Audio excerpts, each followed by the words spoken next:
Welcome to the Sleazy Podcast, the podcast about anything and everything, but mostly TV and movies. And now it's time to get sleazy.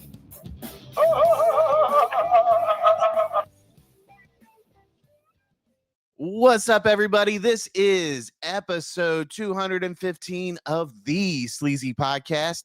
I'm one of your hosts, Sleazy, and I am joined by Mr. PBS. Howdy, howdy.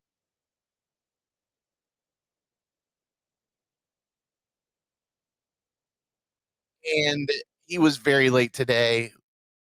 I'm putting him on step one of the attendance policy for his tardies. Robzilla.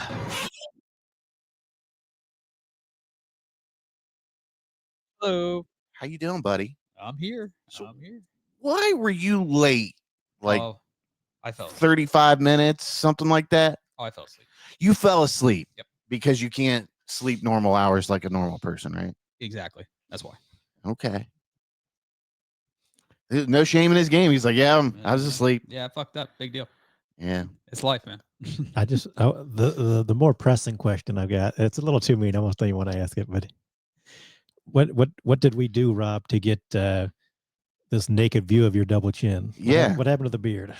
Oh, I get very OCD, and I fucked up trimming it, and I was like, well, I'll just reshave it. You couldn't just like trim it down a little bit? No, I get. How would you do? Like nick it all the way up here, and then it was uneven, and it kept getting lower. I'm like, I'm just gonna shave it all off. Nah, man, never shave it all off. I do the same thing every once in a while too, but What you about- always regret shaving it all off. Like, why couldn't I just made this thin and just grown it right back out? Exactly. Yeah. I'd have just left Never it crooked back for a week. Like, fuck it. Nobody cares how I look. Yeah, At least eventually, all me. Yeah. eventually, like a week and a half, you got your line back. He should have kept the mustache at least. That would have been fun. Yeah, dude, that would have been cool See, seeing I've you done with it. that once. I look so fucking creepy. I immediately shaved it. I got some bad news for you, Rob. Well, You look pretty creepy without it. You I would know. have fit right in with like every Gen Z male right now. I know I would, wouldn't I? Yeah, they all Shitty, rock like, the stash The now. shitty 70s like, stash. comment, and subscribe for Robzilla's mustache. Yeah. I'll grow it just for everybody. How was your couple of weeks, buddy? It's so Work and sleep and watch shitty movies, man. I feel like we just recorded and we're right back here. Yeah, I'm like, it feels like good Lord. All right. Right. It's been 2 whole weeks, and I feel like we just did this. Yeah, yeah. It's Imagine simultaneously feels like it's been forever, and it was yesterday. we do need to find something to do like on our off weeks, you know, whether it's some like live stream or something like that. What's so interesting on that goddamn tablet? Oh, nothing. I'm just getting stuff. Okay. Yeah. Because it looks like you're just browsing. That No, doesn't no, look I like you're just- getting much of anything. Well, no, I was looking up. I was looking on our list there. I'm trying Because you were so late. Well, no, I want to try to be more and prepared. You don't know what the fuck is going on Well, I want to try to be more prepared. because you were late.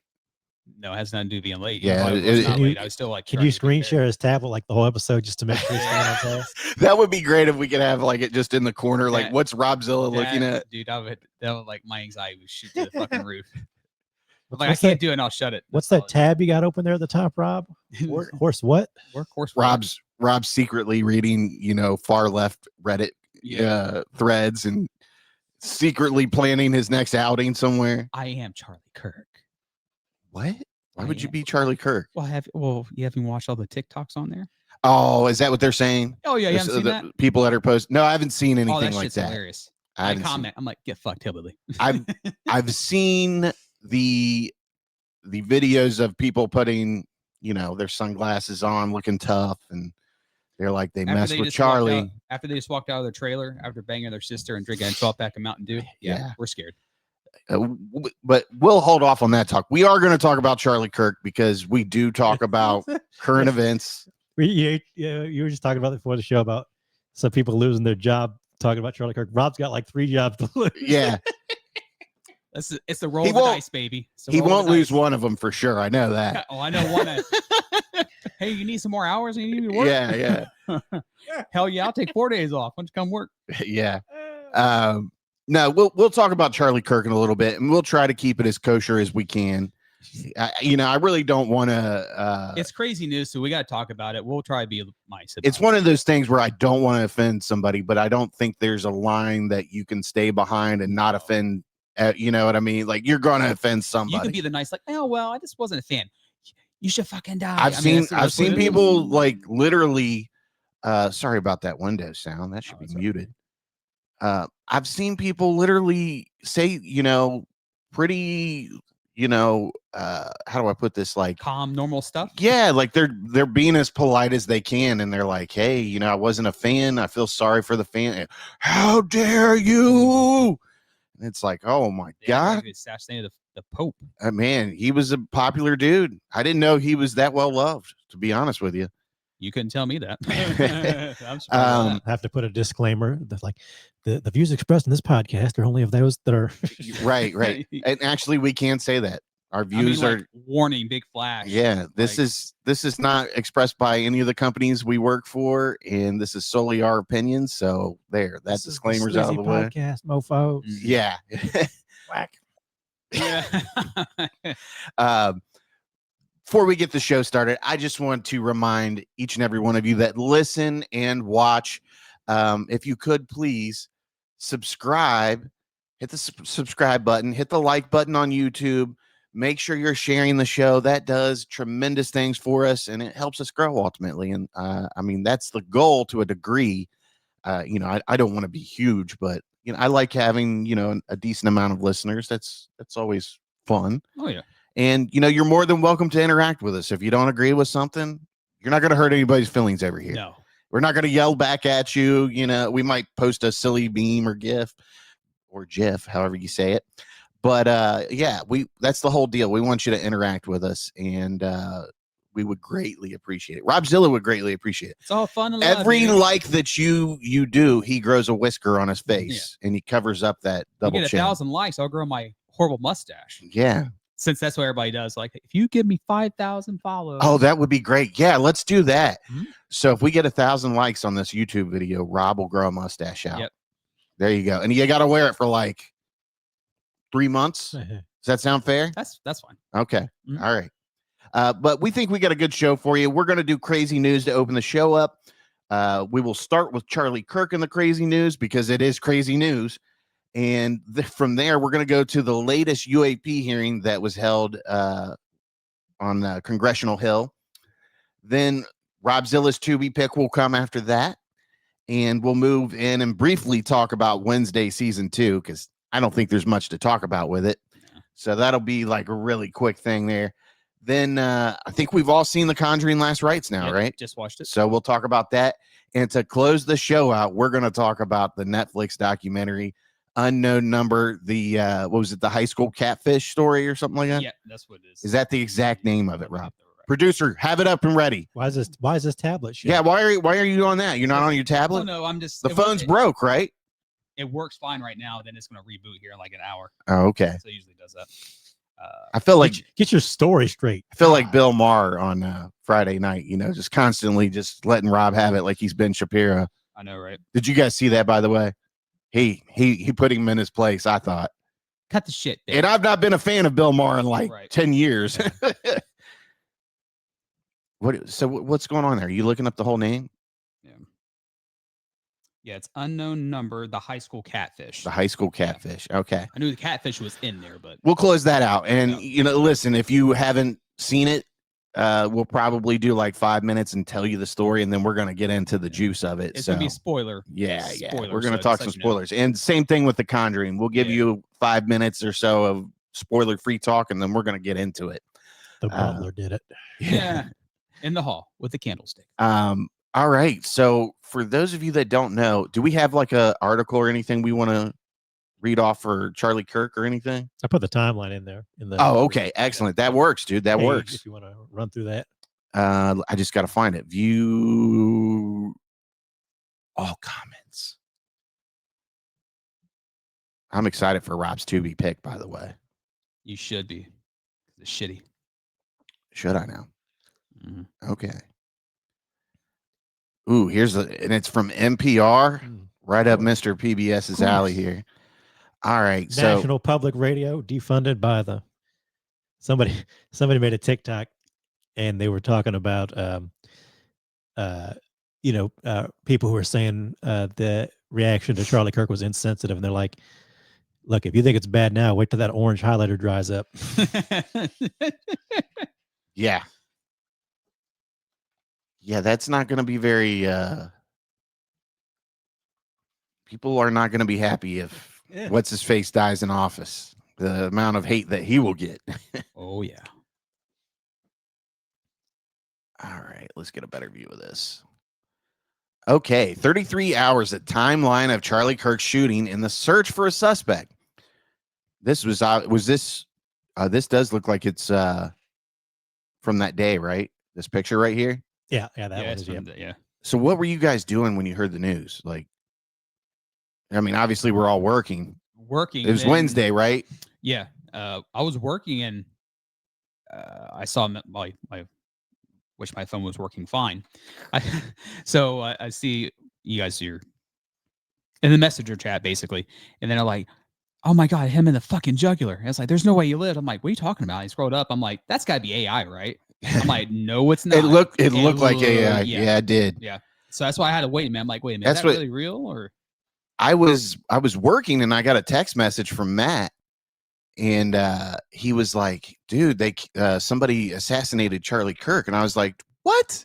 Right. You know, I'm like, "Why would Charlie Kirk get assassinated?" I mean, obviously he has very divisive comments, but I've never thought that anything he's ever said was worth him being assassinated over. Right. But yeah, I opened, and from there, he was like, because Matt was talking to me, and he's like, "Dude, if he survives this, I'll believe in God." Yeah. And I was like, "It's that bad?" And he was like, "Oh yeah, it's that bad."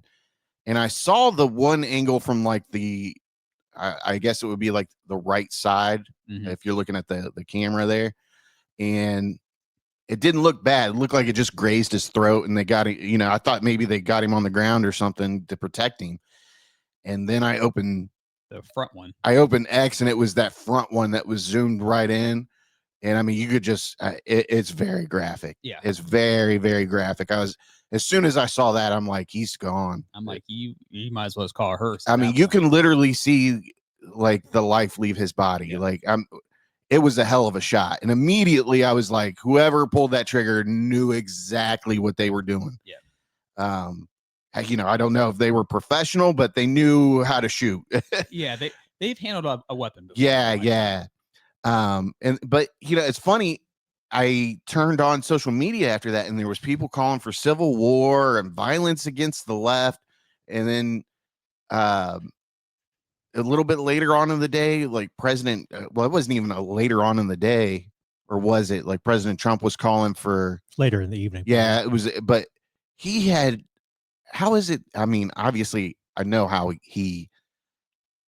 You know, he was privy to the information before other people because of, you know, he probably he's president. So. Yeah, he's president. He can make a call and have a live feed into the law enforcement or whatever. But it just seemed odd that a president was breaking that news. Like, you would think that it would seem odd if it was any other. Yeah, president. right. Yeah. Because most people let everything settle down until they get a collection of facts, and then they make the, you know, a statement on it.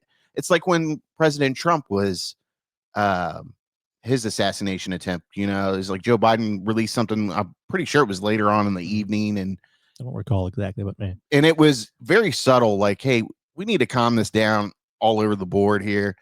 And you didn't quite get that message with President Trump.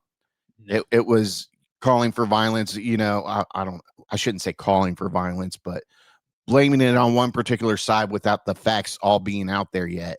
Right. And that's very dangerous because it got his base riled up. And I mean, there's a lot of folks that are really angry right now, and they're pointing the finger at trans people. And I mean, I'm not going to reply to things that people have said or sent to me about trans situations and relationships because I just don't know.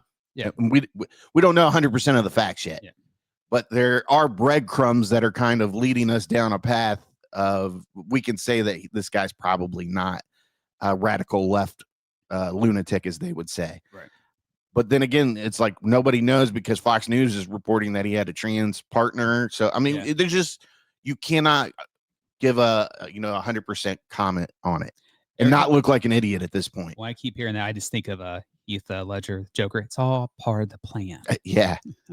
Yeah. And then there was like rumors about a plane that took off from an airport that was pretty close from there. There was something about like the the governor or whoever, somebody, the police didn't shut down the airport. Yeah. You think they'd have shut down the airport? But right whoever after. took off and turned their transponder off. Yeah. Okay. From what I heard. And that's the thing. There's so much bullshit that's being thrown out here. Like, you just don't know what is correct and what is incorrect right now. It's like finding a needle in a haystack with Like information. the governor of Utah was like, oh, he lived at home. His dad was a sheriff. Both of those things are not true. Huh. So, and then today he's saying that he had left ideology, and it's like, well, where's the proof, man? Show us the show us the pudding, right? And like, we just don't have it, and you can't give a firm comment. Like, he could not be on either side of the spectrum and just didn't like Charlie for his views. So it could be that too. You just never know. I'd just be a crazy ass person decided to. Maybe he didn't like Charlie's haircut or something. Yeah. We just don't know. But there's just too many clues that point us to the groiper and different situation. And who knows? Maybe he was a former groiper guy that got radicalized in some other movement. Yeah. I don't know. I can't tell you, but I can tell you this. It's sad that Charlie lost his life. Yeah. The way he did. And at the same time, there's just this bleeding irony. It's just really ironic that he would constantly spit off these facts about gun violence and he ends up becoming part of the statistics. Yeah. But like, I feel sorry for the family. A loved one's not coming home today because of it. Or, Wednesday, obviously. It's terrible. It's a terrible situation. It sucks, but it is what it is. Yeah. And assassinations don't do anything but divide people. Yep. And it spurs these movements. And I don't think, they keep saying they, them, the radical left, but all I've seen is people that are calling for violence to be toned down. And I don't quite see that on both sides, but no, you never do. Yeah. You never do. And it's just, there's a lot of people barking right now, and people aren't taking the time to say, hey, I need to calm down emotionally. We need to let all the facts get thrown out here. And once we know everything, then I can say something, but nobody's doing that. The smartest comment I saw when this all happened was people posting saying, you don't have to post right now. You don't have to have an opinion on anything right now. And like I say, even days later, some questions are answered, but there's still so many that aren't. Right. And I think this might be one of those things that, doesn't sound like old dudes talking. Well, and if he's not talking and if he doesn't want to talk, he may just go to prison with this, Part of the groiper personality, as far as I know, is very like online trollish behavior. Yeah. So if you get anything out of him, who knows what you'll get out of him? Will it be something useful or anyway? Or will it be true? Right. Yeah. So it's just, we're a long way from having any concrete opinions on some of this stuff. Right. I feel like you said, as soon as it happened, because I was at work and I don't remember where I saw it. I just saw it on social media or something. And then you damn jerk, you put the video in the chat. Here's the thing, I see a lot of people saying like, don't watch the video, and it is traumatic. It is. Like even thinking about it kind of like makes my hands tingle a little bit, because you see it, like he gets shot and he goes limp and the blood like shoots out. Like it is not. It's not, and it's not even like a movie. It looked like, like when people get concussions and they like stiff up. Yeah, he did that too. And you could just see like the life leaving. And we said in Hot Sauce even put something in the group that maybe some of the stuff was AI videos. So we weren't even 100% sure if that was the video. But even we said it at the time, like if that video is real, he's dead. Yeah, there's no way. And as you say, people were already ready to point the finger at this person or that person, or this group or that group, politics or whatever. And we didn't know anything. And in fact, like I say, we still don't. Obviously, as a political figure, you're going to assume that his politics are involved somehow. But the fact is, even these 3-4 days later, whatever, we still don't know exactly. Yeah. And it sounds like maybe some of the people involved who are giving contradicting information don't know exactly either. Right. So, and it doesn't help that we have leaders that like the director of the FBI was posting things that just, oh, we got him. Oh, it turns out it wasn't him. We had to let him go. And somebody even pointed out, like, if you look at the people running our government, they are social media personalities anymore. Right. Trump is a social media poster. Kash Patel is a social media poster. And again, if I was this guy, maybe I'd be using that. But like, look, the director of the FBI sent out a tweet, said they got him, and then says we don't got him. So how do you know I'm the guy either? Right. So it looks like 8:29 a.m. Mountain Time. The alleged suspect, Tyler Robinson, is seen on surveillance footage arriving in Utah Valley University's campus in a gray Dodge Challenger. According to Governor Spencer Cox, he was wearing a maroon t-shirt and a light-colored shorts and shoes. 11:52, investigators are later able to track Robinson's movements on campus through stairwells and up to the roof of a building some 150 yards away from the courtyard tent where Kirk was scheduled to speak at noon. Utah Department of Public Safety Commissioner Bay Mason said the suspect at this point was wearing dark clothing, can be seen moving across the roof to a shooting location. 12:23 p.m. While answering audience questions, Kirk is struck with a single gunshot to the neck and slumps over, according to graphic and widely circulated videos of the incident.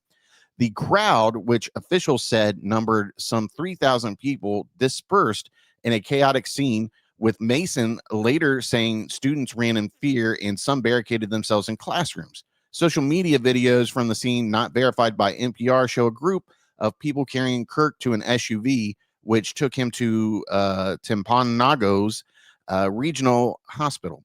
Meanwhile, officials say the suspect is captured on video moving to the other side of the building, jumping off the roof, and fleeing into nearby wooded area. A lot of people at the time were sort of speculating on the gunshot and how quickly he kind of got away, and seemed to think maybe it was a professional person. Or I'm still not sure, or if they're sure, if he's been to this campus before. I think they found video of him casing it out like last week or something. But even on the day, a lot of people, some people said, "Oh, that's got to be a professional shot," but many people were saying, with guns anymore and the technology with scopes and all that, a shot like that really isn't that hard at all. And even like some military people are saying, like, pretty much anybody with any training could make that. Yeah. And I mean, it's not like, I know I can't. So if you're a hunter and you're used to shooting deer at 1,000 yards or whatever, I mean, I'm not a hunter. I don't know this, but I got to think that would be an easy shot for you because he's not moving. Right. So I don't know, man. 12:39, the first FBI agents arrive at and secure the scene, according to Patel. 12:48 p.m., Utah Valley University sends out an emergency alert saying police are investigating a single shot fired toward a visiting speaker and that a suspect is in custody. 1:02 p.m., President Trump shares news of Kirk's shooting on Truth Social. I think that's how I was like, oh, is that video fake? Yeah. And then I saw where Trump confirmed it, and I was like, oh shit, this is serious right here. 4 p.m., Utah Governor Cox holds a press conference in which he calls Kirk's killing a political assassination. Cox says there is a person of interest in custody, but the investigation is ongoing. And again, you see right there, even, what is that, 2 hours, 4 hours into the investigation, like, he's calling it political already. Yeah. When they didn't even have any idea who they were looking for. Right. 4:21 p.m., FBI Director Kash Patel says in a tweet that the subject for the horrific shooting today that took the life of Charlie Kirk is now in custody. 5:59 p.m., Patel tweets that the subject is in custody, has been released after an interrogation by law enforcement. Mason with the Utah Department of Public Safety later said 2 people had been taken into custody and then released on Wednesday. One was charged with obstruction by Utah Valley University police, but Mason said neither had ties to the shooting. Almost like you shouldn't be live tweeting a FBI. Right. Very irresponsible of Kash Patel. Like, I get that they're trying to do this whole transparency thing, but I don't even think it's that. I think it's they all want to be the first one that breaks this news or whatever, the attention and all that. That's what it is, attention whores. Okay, so now we're on September 11th, 7 a.m. Mason and FBI special agent in charge, Robert Bowles, announced overnight breakthroughs in the investigation. They say investigators recovered a high-powered rifle, later identified as a how do you say that, Mauser? Yep. Rob, what is this? A .30 to 06 caliber bolt rifle? You're the gun expert out of all of us. I'm no expert. I'm not too familiar with the Mauser, but I know that's a higher caliber. It's just a 30-06. Look at him. He's like, I'm not too familiar with this, but I know it's a higher caliber. Well, not the brand. Mauser, not no browser. Mauser, anyways. Believed to be the murder weapon in the wooded area near campus, as well as a footwear impression, palm print, and forearm impression.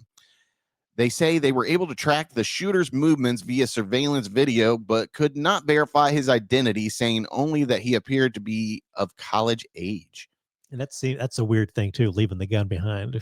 Yeah, well, and especially it's not like they're hot on your trail. It doesn't look like it. It looks like he had to have broken it down when he left, because he just has a book bag on it. To what I saw, it didn't look like he was carrying a rifle case. What some are speculating. And then they said they found it put back together in the woods. Right. So why would he put it back together? Why wouldn't he just dump it? Yeah. It's like stuff like that makes it not add up. But I mean, who knows? You're in a panic. Maybe he's just like, "Oh, I'll put it back together." That's where a lot of questions come in, and people are like, "Well, what's really going on?" That's what's leaving the conspiracy to begin with this. 9:58 a.m. The FBI posts first set of photos of a person of interest walking through a building wearing sunglasses, a hat, and a long sleeve black shirt with the emblem of the American flag and bald eagle. Something that leftists don't wear. I just want to say that, for generally speaking. Yeah, I mean, he could have been wearing it as a disguise. Who knows? The agency directs people to share any information, photos, or video through its digital tip line. 10:44 a.m. The FBI announces a reward of up to $100,000 for information leading to the identification and arrest of the individuals responsible for the murder of Charlie Kirk. 6:17 p.m. The FBI releases more photos of the person of interest on social media. 7:30 p.m. Authorities, including Patel, hold a press conference where they show photos and video of the suspect and ask for the public's help. Cox says authorities have gotten more than 7,000 tips and completed nearly 200 interviews so far. He also says Utah is preparing affidavits to pursue the death penalty for when the suspect is caught. Approximately 7:45 p.m., Air Force Two carrying Kirk's casket lands at the Phoenix Sky Harbor Airport in Arizona. On board are Kirk's widow, Erica, as well as the Vice President, J.D. Vance, and Second Lady, Usha Vance. Is that how you say your name? I believe so. Yeah, okay. They see, and that adds another wrinkle, because a lot of people are wondering, like, Charlie Kirk is basically just a rich podcaster. That's right. all he is, a YouTuber. But he's getting this kind of treatment. He's getting flown on an Air Force Two back to his home. He's supposedly going to get the posthumous Medal of Freedom, maybe lay in state in the Capitol or whatever. And it's because of his closeness to the administration. Right. And let's face it, it's not for anything he's done. He's a big reason why Trump got elected, not once, but twice. So, I mean, plus half-mast as well.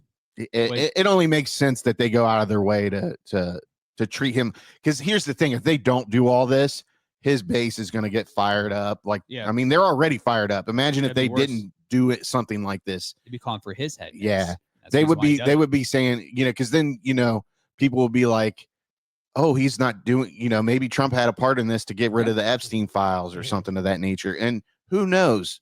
We don't know, like, what kind of things were going on the internet, and maybe somebody was pushing him to do this. You just don't know. So I have seen comments. So Epstein files, anyone? I mean, I've seen that too. It's awfully funny how the day before I've heard zero posts about 9/11. And listen, I'm just throwing this out here as food for thought. I'm not saying that this is the case. I'm not buying into this theory, but it's just a really big coincidence that this public figure such as Charlie Kirk gets shot the day after more damning information comes out linking Trump to Jeffrey Epstein and the behavior that they were, I won't say behavior, the crimes that he was committing. Atrocities. On the day of the vote. Yeah. Well, and that's the thing too. It doesn't help that before Charlie Kirk's like, well, just let it be. It's fine. I trust him. Then now he's saying, well, they just need to be released. And when we say on the day of vote, that's the vote to release all the Epstein files, which was blocked by GOP. So by the GOP. Sorry. Of course it was. 7:59 Mountain Time, the FBI releases video of the alleged shooter jumping off a rooftop and running away from campus. Approximately 10 p.m., Robinson is turned in by a family member and booked into Utah County Jail. Cox later said that one of Robinson's relatives reached out to a friend who contacted authorities with information that Robinson had confessed or implied that he was the shooter. Friday, September 12th. Your own family. Right. Sounds like it was dad that turned him in, right? And again, it still seems a little confusing because at first we heard it was his dad, but it makes it sound like his dad told the family friend and the family friend turned him in. That's what I heard is the family friend. Right. But I believe at first it was kind of reported that it was his dad. So again, it's something else. Yet It's again, still a little muddled Little still. sus. All right. 6 a.m. Mountain Time, President Trump appears on Fox and Friends and announces with a high degree of certainty that Kirk's suspected killer is in custody. Trump said he hopes the suspect, whom he did not name, will be found guilty and given the death penalty. Trump also said he plans to attend Kirk's funeral next week. 7 a.m. Mountain Time, Cox, Patel, and other officials hold a press conference to identify Robinson and share news of his detention. Cox said, "There is one person responsible for what happened here, and that person is now in custody and will be charged soon." Authorities stressed that the investigation, including an analysis of forensic evidence, is ongoing, but at this point believe Robinson acted alone. So that's all we have for that. Patel, that cross-eyed goon. See you in Valhalla, Charlie. See you in Valhalla. I was like, what's this God of War, motherfucker? That was such a odd thing to say and almost kind of unprofessional. Like me personally, I feel like when you are the person ahead of the FBI, like you've got to go to that meeting and separate your personal relationship with that victim and just say the facts. We caught him. He's going to be prosecuted. Good job, everybody. So you're making sense. So that doesn't count. So, it kind of goes to the online nature of this whole thing because again, Charlie Kirk was an online presence. Oh yeah, definitely. I guess maybe you'd call him a mainstream presence, maybe, but it was still mostly online. Right. And that kind of vaguely, right-wing, almost white supremacist dog whistle kind of, stuff because the white supremacists like to claim the Vikings. So it's just really weird that, a guy from India or whatever, or his parents are from India and he, whatever, and Charlie Kirk, an evangelical Christian. And it's just really an odd thing. And like you say, it's really unprofessional, just honestly to say, but it's just a weird thing to say. Right. I'm unprofessional. Are you really shocked by that? No, I'm not shocked. That's what I'm saying. And listen, like I'm looking at this down the middle. I'm not putting any ideology in it, but this guy should not be in that position. Like, and I get that they're doing something where they want his people in there. They don't want people that have worked their way up through the systems. They want people that aren't attached to these programs so they can tear them up, and weed out the people that they suppose are part of the problem or part of the system. But yeah, like when you apply to become a doctor, like you've got to go through training and you got to be in place doing that job. And, you got to go through your, what do they call that? Your internships and your residency. Your residency. I mean, like there's all kinds of things you have to do. You have to have the key word here that I want to say, experience. There you go. And you could just tell that this, Cash doesn't have experience. He has experience fondling them balls. Yeah. He's got experience there, doesn't he? I'm trying to be like clear cut down the middle. Rob's like, fuck this guy. Dude, and this is the thing. It doesn't matter what political party. It doesn't matter. I would still say the exact same thing if he's doing the exact same thing. Doesn't matter. Yeah, and it's a fair point. Cross-eyed goon, piece of shit. Cross-eyed goon. He is.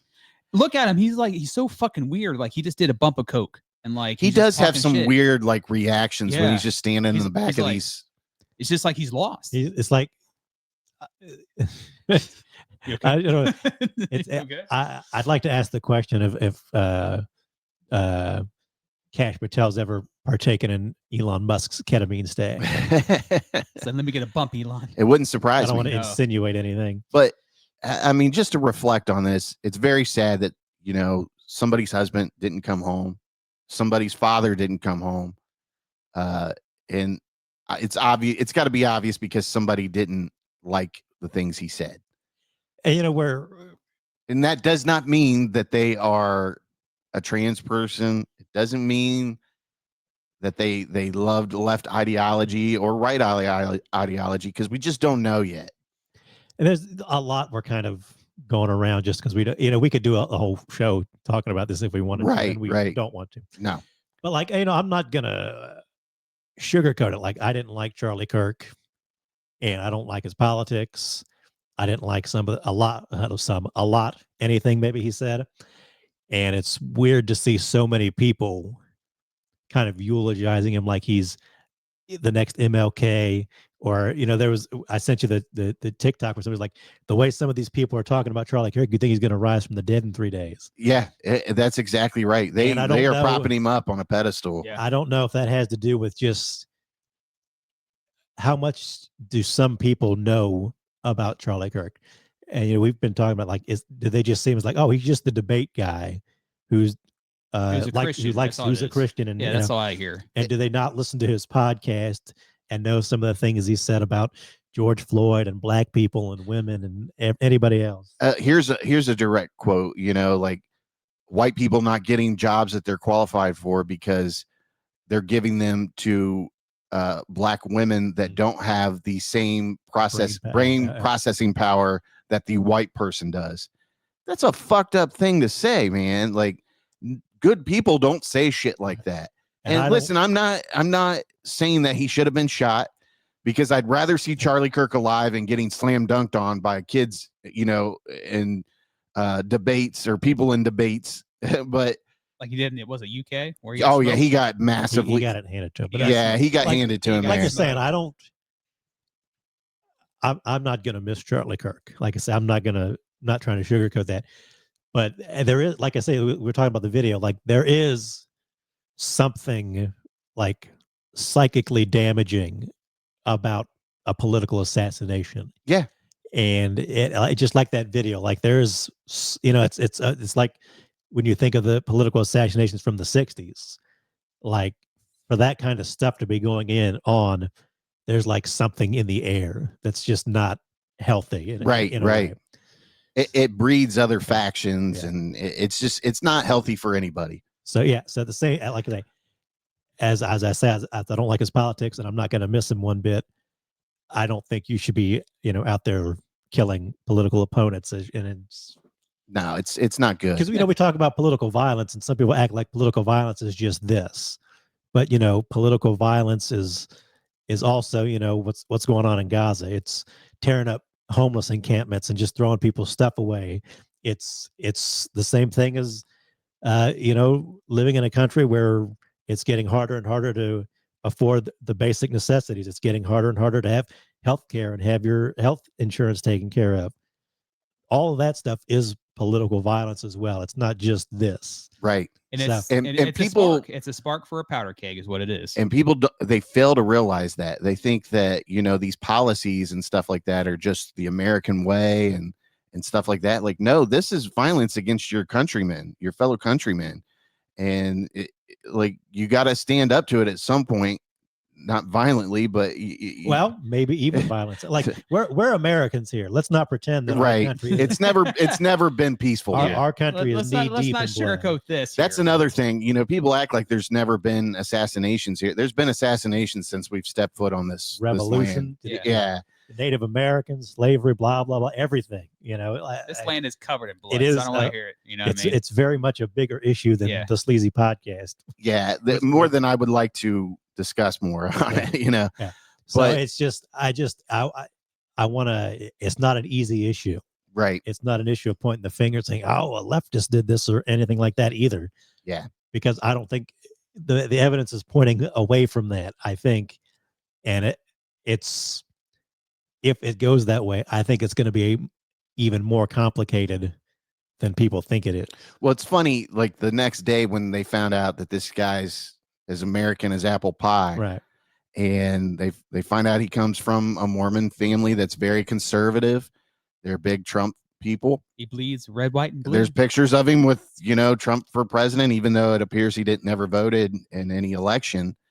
But it's funny how tones change for, the Democrats own this, the violent radical left party owns this, to we need to pray for this tortured soul. Well, yeah, and we shared it in the group chat too. Nancy Mace. Yeah, very big. That first day, she was like, what a dumb bitch. The left and the violence and the Democrats own this. And that one reporter just said, like, well, what about the violence in Minnesota committed against those people? Like, oh, well, why are you asking me about that right now? Don't put that on me. And I was like, this is about Charlie. What about that lady and her husband that were assassinated in their homes? What about Paul Pelosi, who got hammered to fucking, who knows how he's doing right now? I haven't heard anything about that guy. And listen, I'm not a fan of Nancy Pelosi. I think she's crooked as fuck. Do I think her husband should, be in his boxers at home and answer the door and get beat with a hammer? No. Yeah. Like, everybody deserves to be safe and speak their own opinions and not have any sort of ramifications of violence because of it. But it's, even if it is hate speech, but you have that right. Yeah, I mean, it's part of your First Amendment. If you want to be racist, that's your right. Unfortunately, you bear the consequences of being a racist. Right, Sorry. right. I mean, it is, like you said, I'm not going to sugarcoat it. I don't like Charlie as well, but you know what? I would wish death on him. But he's a piece of shit. Let's just these people are acting like he's the next, like you said earlier, the next Martin Luther King Jr. Dude. And I mean, really, what is and he didn't like Martin Luther King Jr. No, he hated him. He said he wasn't a good person. But I mean, really, like, what has this guy done? Like, we were talking about this before Rob got here. And I was like, what has this guy done other than slam dunk on 18-year-olds that have no idea about what they're talking about? Nothing. They're not fully educated, and they're not coached on the talking points such as Charlie Kirk was. Who's been doing this for 12 years. Or and like you say, you point out these things that he said, and you're like, this is why I don't like him. And they're like, well, you're not listening to the context of the full message. I'm pretty sure I got it. He drove the point home with that 2-sentence remark there in the middle of a 15-minute, rambling against a little 18-year-old that doesn't know what they're talking about. But it just kills me. I think people are too emotional right now, and they got to step back, take a week off social media if you can't handle it. Because, I've seen a lot of people that are like, man, I'm going to lose friends over this. And I mean, I'm not just speaking about one person. I've seen multiple people say this, and I've also seen multiple people say they're taking a break from social media. It's like, how about this? How about everybody just chill the fuck out? Right. Let's just watch a shitty movie on Tubi and just chill out. Be fine. Go enjoy the things that you love to do. Take your mind off this for a little bit until we know 100% of the facts. If you can't handle it without your emotions going to an 11, you know what I mean? Spinal Tap. The guy, you like that quote there? Yeah. The guy who's got like his finger on the pulse was that guy on TikTok who started turning all these reactions into like WWE promos. I haven't seen that. I've seen some, but I don't know like person. It'll be somebody flipping out, like he turns it into a WWE promo, and that's like the politics we're living in. We are living in these performative WWE style times, and everything's meant to get attention. Yep. Nancy Mace, she comes out crying every time something happens, and she's like, the left is to blame for this, and blah, blah, blah. And it's like, just calm down. Just calm down. The right thing to say is, we don't know what happened. I hope they catch the guy. Let's prosecute him. Let's throw the death penalty at him. But that doesn't get the views and the likes. Yes, it doesn't get the attention. It doesn't get people fired up, and it doesn't, do anything. Common sense that you should say that. Yeah. But yet again, that does not exist. And I think a part of this is like people just don't possess critical thinking. And I'm not calling anybody stupid when I say that. I think people's emotions get the best of them, and the critical thinking gets tossed to the side. It gets thrown to the streets. And I've done that before, where I've gotten like really upset about shit, and I've said some things that I didn't mean to say. And I've had to apologize to people for it, and I realized in when I'm speaking about myself, like, not saying this is me currently, but maybe in the past, I'm like, I've realized, my emotions got the best of me. And I really, really try to think about that when I get upset or overworked, worked up about something. Like, calm down, think about this before you go and run your mouth and say something and lose friends over it. So social media has been around long enough now that people should learn, like I said earlier, you don't have to react to everything in real time. Right. And I see stuff every day that I dislike or, don't agree with. And you just have to say like, just scroll past it. Like literally, That's the I thing don't too. think You can just scroll past it and just not care. Yeah. And I know people are tired of seeing things they disagree with. Well, guess what? This isn't a perfect world, and nobody's ever going to agree with you on 100% of the things that you think are correct. So you're just going to have to get over it and say, this is my opinion. Sorry. I it is what it is, what you think. Well, like you said, you just need to disconnect. Right. In general, once you disconnect for that little bit, you feel a lot better. Take RFK Jr.'s advice. Go outside. Get in, go take a walk in nature. I thought you were going to say do some heroin. You could do that too. I mean, who knows? Yeah, just be safe. Like I don't think the three of us, I don't think any of us have publicly posted anything about this. I posted the thing. I posted a meme and a couple of like snapshots of like reporters that I saw on the endurance page, and I shared that. But I wasn't sharing it to say, "Oh, I'm right on this." I was sharing it to kind of like hope that people saw the hypocrisy that they were having. Like calm down and let's just not blame everybody first. I guarantee they didn't. Yet again, they're going off their emotion. Like I don't want a civil war. I don't think a civil war is necessarily doable in today's age. I mean, we're so connected to, energy and gas lines. So like if you do something, you're just going to hurt yourself. So you see it all the time. We make the jokes like, "Oh, it's the Gravy Seals calling for a civil war." I'm gonna say, was it the Gravy Seals? What was it? Meal Team 6. Oh, Meal Team 6. Yeah, I've heard that one. Hilarious. All right, so we're gonna move on from this. Hopefully, we did not piss anybody off. Like, hey, we're just trying to have a healthy conversation here. If we did, get over it. It's fine. Or if we did, it's fine. Yeah, we're sleazy around here. Just comment say you fucking hate us. That's yeah, fine, yeah. too. Just let me know. Let me know you don't like me. We love you. Yeah. Listen, peace and love. Peace and love. Is this what the kids all do peace nowadays? and chicken grease. I think that's the millennial way. Don't the kids do it some different way? I don't know. They probably just I think there's a video out there about how the phone and be like, hey. There's a difference between how millennials and Gen Alphas do the heart with their hands. Is there? I forget how it is. You could always do the Elon. Or you just do the well, I mean, I wouldn't recommend it. Just do the diamond cutter. That's fine too. Yeah, it's hit the diamond cutter. Yeah. Bam.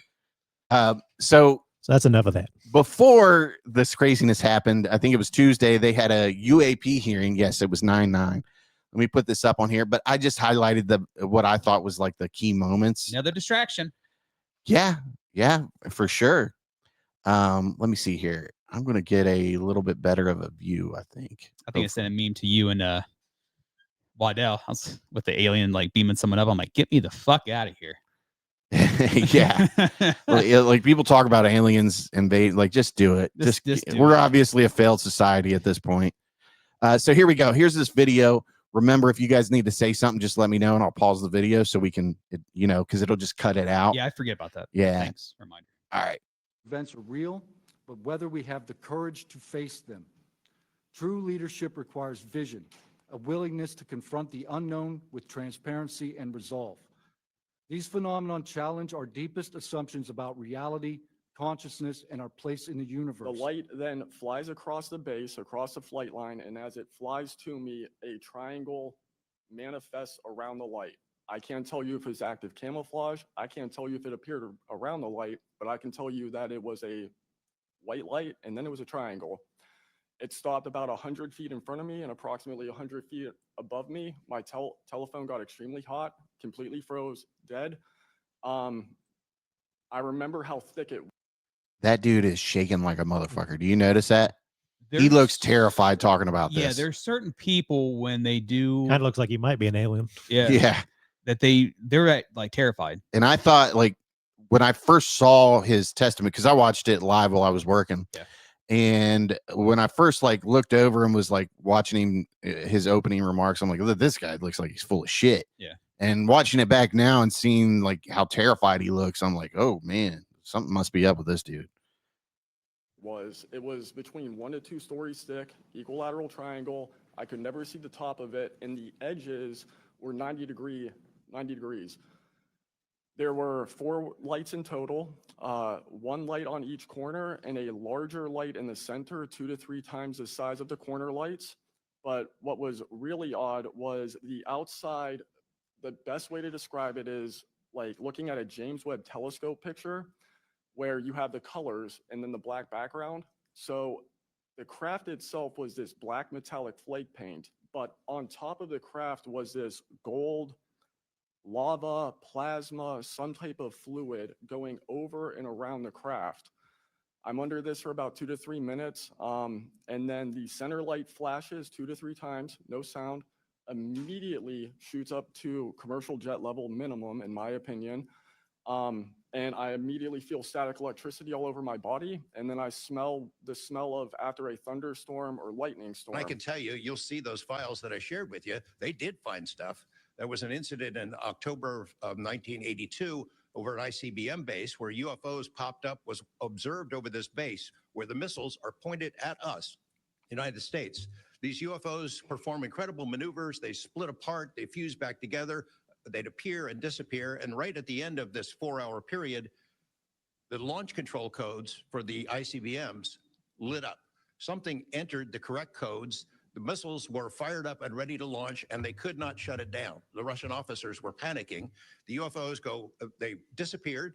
The launch control system goes back to normal. Colonel Sokolov and his team came in, took the thing apart, could not figure out what it was. It wasn't a power surge or EMPs or some of the baloney excuses that our country has given for similar events involving our nuclear missiles.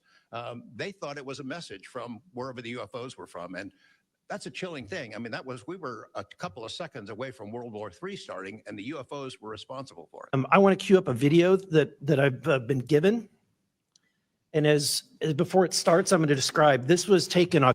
Now, this is the shining moment of this UAP hearing right here. I was surprised they showed this here. October 30th of 2024. This video is of an MQ-9 drone tracking an orb, or this object, off the coast of Yemen. You'll see that another MQ-9 launched a Hellfire missile. That you cannot see that drone. And so I'm not going to explain it to you. You'll see exactly what it does.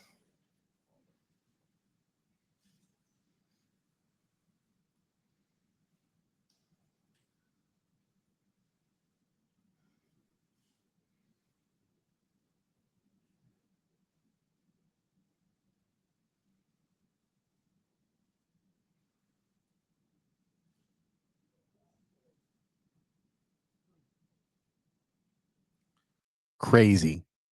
Hellfire missile doesn't do anything to it. Splits it up into 3 parts there. Well, 4 parts. 3. It looks like 3 orbs come out there at the end. Yeah.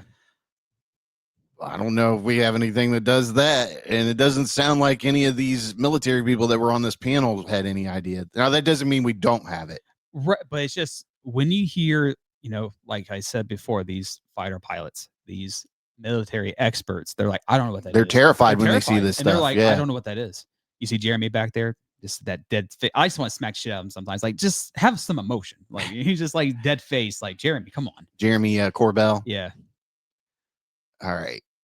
Everything's so dramatic.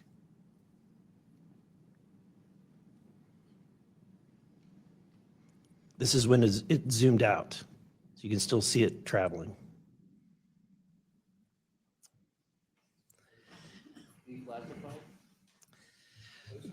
So, Mr. Knapp, have you heard about, events like this occurring? And what information might you have? I have heard about events like this. I have heard about this event. Jeremy Corbell and I talked about it in one of our episodes a while back. We did not have the video, though. There are servers where there's a whole bank of these kind of videos that Congress has not been allowed to see, that the public hasn't been allowed to see. Occasionally, some of that stuff gets out in the wild and it comes our way. It should be going to you. The public should be seeing this stuff. And why you're not allowed to, I don't know. But that's a Hellfire missile smacking into that UFO and just bounced right off. And it kept going. It kept going, and it looks like the debris was taken with it. Yeah. What the hell is that? On the evening of February 15th, 2023, at approximately 19:15 PST, in the Whiskey 291 warning area off the coast of Southern California.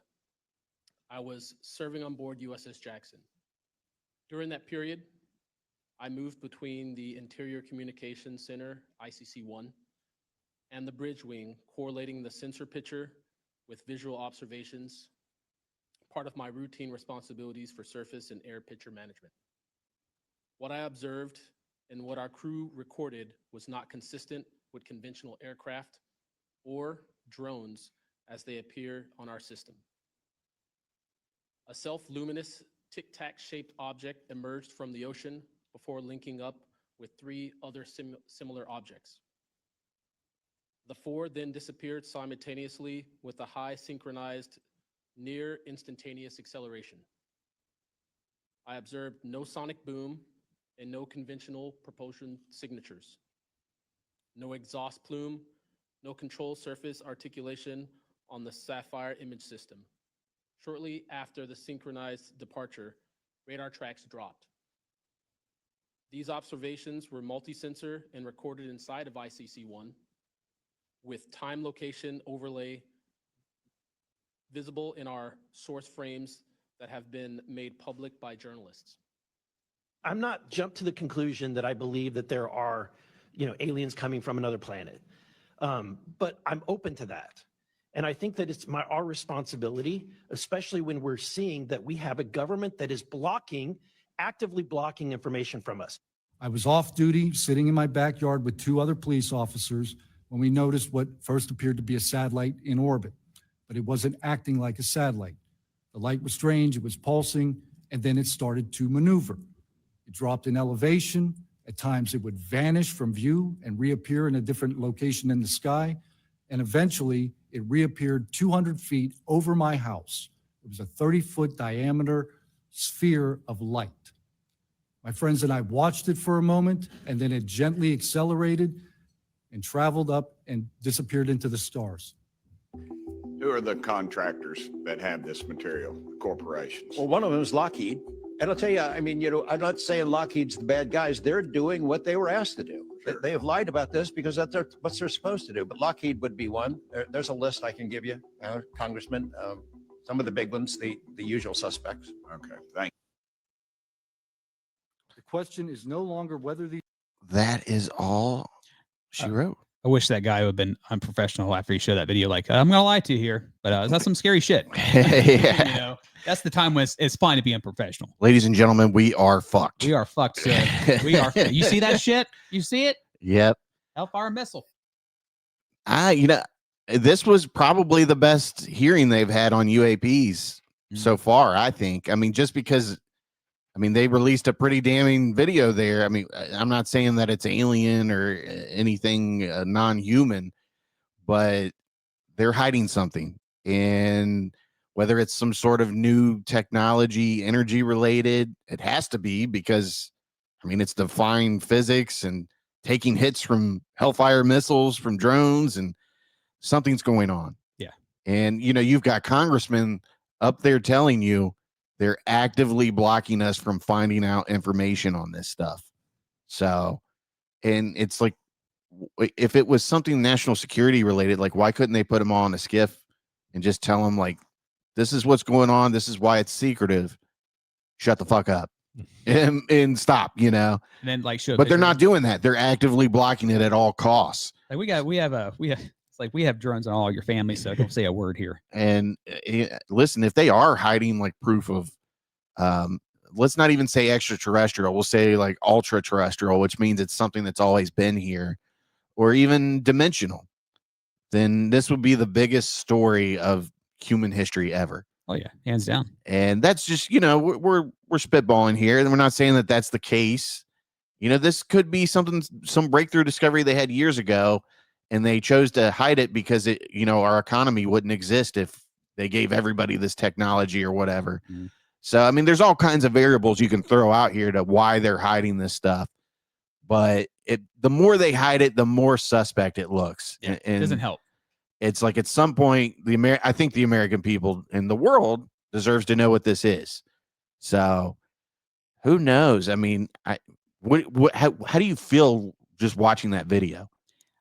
it's just like it's more evidence that they're just going to say, well, it's just swamp gas, some bullshit, that they'll make up. And it's frustrating. What's the where they say the camera lens plays a trick on you? It starts with like a P, I think. But that's a word you always hear when you see these like UFO videos. Like, oh no, it's just your, the camera lens playing a trick on you.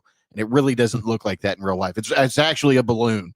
But we all know if a Hellfire missile hit a balloon, it would, it would pop. Yeah. Or it would create a leak of some sort if we're dealing with a high, weather balloon or something of that nature. It wouldn't split off into 4 different parts. That's for sure. That looks like orbs. Yeah. Yeah. It's crazy. But I watched Ross Coulthart this morning. On Sundays, he does his Q&A. And the British guy? Yeah, yeah. Good day. Good day, mates. Like, how you doing? I can just listen to you all day, sir. Oh, dude, I could listen to Ross talk about everything, man. But he has contacted some of his sources, and because that was the thing, Representative what's that guy's name with the glasses that released that video? I forget his name. Well, anyways, he said he's like, I'm not a forensic expert, and I didn't have this validated. I'm sharing it so the internet can do its thing and determine whether it's fake or real. But anyways, Ross Coulthart spoke to some of his sources, and then he spoke to a couple of video people, and the consensus seems to be that it is real military imaging. So, which it was 2 drones were after it. One was doing the surveillance, another one was after it that shot the missile. But I think that's, I'm not going to say it's evidence, but that's pretty hard to ignore. Yeah. And you can't say it's a weather balloon. Yeah. Can't say it's something else of that nature. Like, it's something that's going really fast, took a missile hit, and it knocks it over to the side, but it's still going on course. Yeah. So what the hell is it? And for somebody like me that's always curious about this stuff, it just heightens my, curiosity a little bit more. But you're the biggest skeptic out of all of us here at this table, PBS. What's your thoughts on seeing this? Well, coincidentally, swamp gas was why Robzilla was late today. Yeah, it was. Again, like I say, in his ass. I'm about to say, you mean swamp ass, right? Swamp breath. That too. Again, I remain skeptical on everything. It's not like as you should. You shouldn't see that and immediately think like, oh, there's aliens in that thing. It's like, we don't know. It's not nothing. Exactly. And you can't totally disregard the sincerity of the people who have seen these things.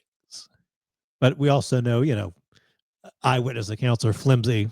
Right. They're not 100% reliable. We know that your brain plays tricks on you.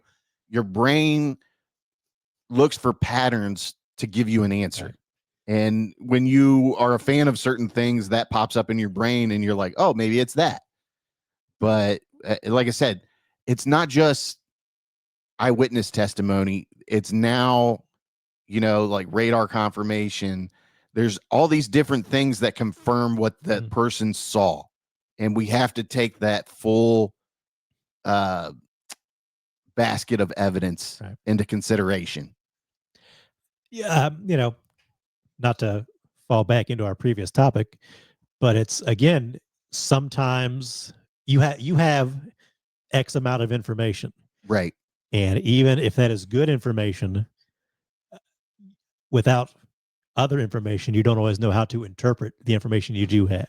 Right. So again, like we talked about it when Hot Sauce was here.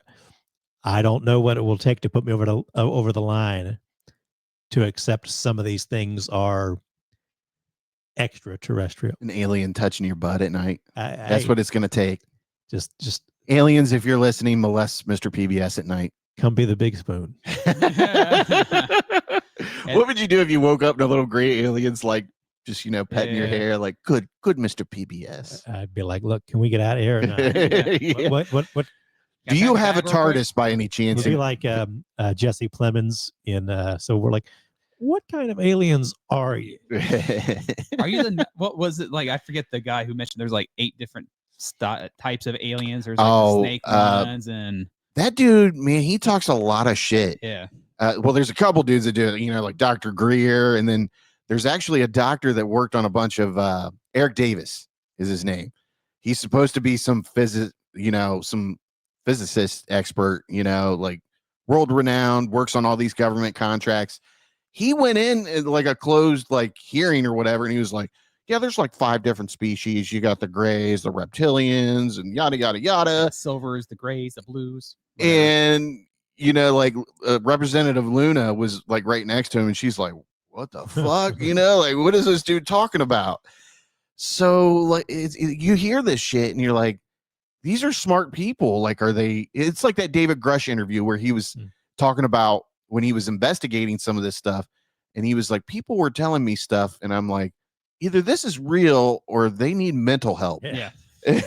And so which is it? Do we have people serving in national security programs that have mental issues and shouldn't be there, or are they telling the truth now? And that's the question of our time right now with this issue. Like, is there mentally ill people that are making this shit up and wasting tax dollars, or are we hiding this from the American people in the world?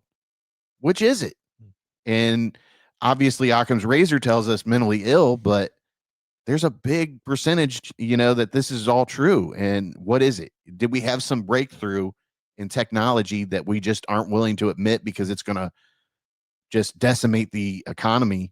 Let's say anti-gravity is real, and we have these crafts that can go from point A to point Z in a split second.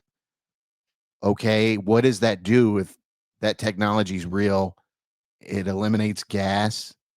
The oil companies just are destroyed by that. How many X amount of jobs are destroyed by that? Yeah. Everything we know changes. Like the car you drive, the car makers are suddenly, obsolete. So there's more at play here than I think people are realizing. Like, it's not just aliens or extraterrestrial beings or ultra-terrestrial beings. There's more at play here and I think I'm not saying that if they say this stuff is true that it would happen, but over time I think it would disintegrate our economy.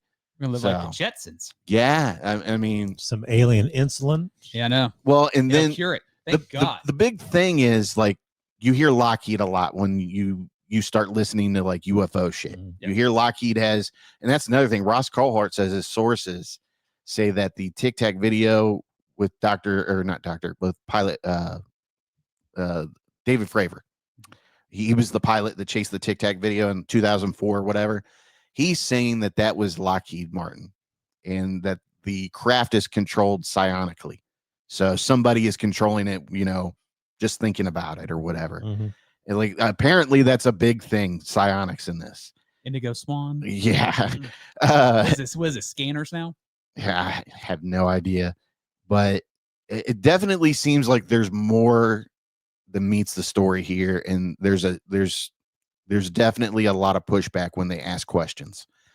But let me ask a question that was not asked at this congressional hearing. Robzilla, have you read one page of that damn book yet? Oh yeah, I gave him that book and he still hasn't read it. I haven't. What's your problem, dude? I mean, you work all the time now, so I can't. Now he has an excuse. No excuse. Before I didn't. Do you think he got 3 jobs just to not read that? Oh book? yeah, definitely. Just put it on the toilet, dude. That way, when you go use go drop number 2, you can just pick it up and read a page or 2. You do that. You have to get him the audiobook. Just like, Rob, listen to this when you're cleaning the toilet. Yeah, why don't you do that? Most of this stuff's available on Spotify. Don't you have a premium account? Yeah, I can do that. Yeah, just do that. Phone tomorrow, so. Yeah, just listen to the stuff while you're cleaning. He's tomorrow. He's gonna be like, I don't have the money to afford Spotify anymore, so I had to cancel it. I'll be like, bullshit. You work 3 jobs. I would never cancel Spotify. That's my lifeline. I justify it like, my Spotify and like all my streaming stuff. I'm like, back in the day, I used to go to fucking Best Buy, buy 2 or 3 CDs a week. Then I go and rent 3 or 4 movies throughout the week. Like, so, I mean, it all kind of like equals out when you think about it in that context. It does. But there's some crazy shit here, man. And I don't even know what opinion to give on it. Like, it's just all so crazy. It's wild. When you start like really listening to the people that are like digging deep into this stuff, you're like, wow, this is either true or they're just insanely, mentally ill. Yeah. Or there's some really good actors because like there's certain people like that guy, like he seemed terrified what he's seen. And it makes you wonder like how much of this stuff is a psyop to keep your, the government's putting these people in place to kind of be whistleblowers, to keep your attention off other things. And, we know the government does that. If you know history, the CIA does that shit all the time. Yep. So it's just crazy. I don't know if you're still listening at this point, let us know what you think. I'm interested to know what average people think that aren't interested in UFOs, don't have a sci-fi background necessarily when it comes to entertainment. Like, what do you think about all this? Do you think it's bullshit or do you think there's something there? I personally think something's there. Are you an alien? Yeah. Are you an alien? If you're an alien, I want to have you on the show. I want to talk to you. Come on the show. It'd be like, what was it, the movie called like Monster Project instead of like werewolves and shit. Like interviewing aliens that have been here forever. Yeah. That'd be kind of cool. Maybe we should have a visit. Like, it'd be like, yeah, we listen to your podcast. We're big fans. I'm like, hell yeah. We should write that in Chat GPT and have it write us a script and submit it to Netflix. Yeah. Boom. Trust me. Tubi pick it up. Don't worry. Yeah. Good old Tubi. And speaking of Tubi, I forget which button is your song here. Take a guess. I don't know. There's so many. That's not it. That's not it. That's not it. That's not it. I think that was it. That's it. Yeah. Yeah. Prick. Oh, here we go. It'd help if I just like hit the screen and like looked it up. Oh, it's all the way at the end. That's right. That's where it should be. The ass end. Yeah. Literally.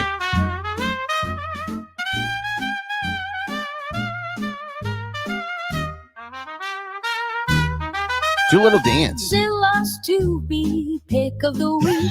Each week. Gotta look at the camera. Yeah, look at the camera while you're doing it. Give us a show, dude. From Tubi's vast selection. Hilarious. Take your hat off. Do you want to be a star or not?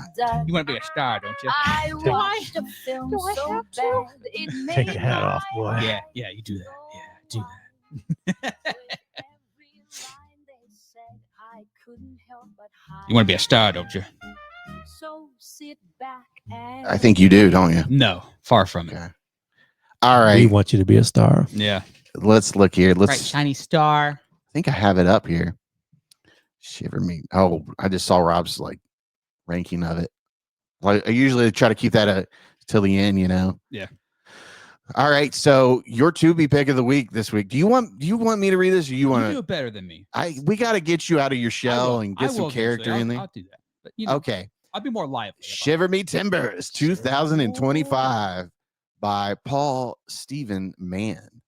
In Northern California during the summer of 1986, Olive Oil, along with her cinema-obsessed friends and brother Castor, embark on a once-in-a-lifetime camping trip to witness the dazzling meteor showers accompanying the arrival of Halley's Comet.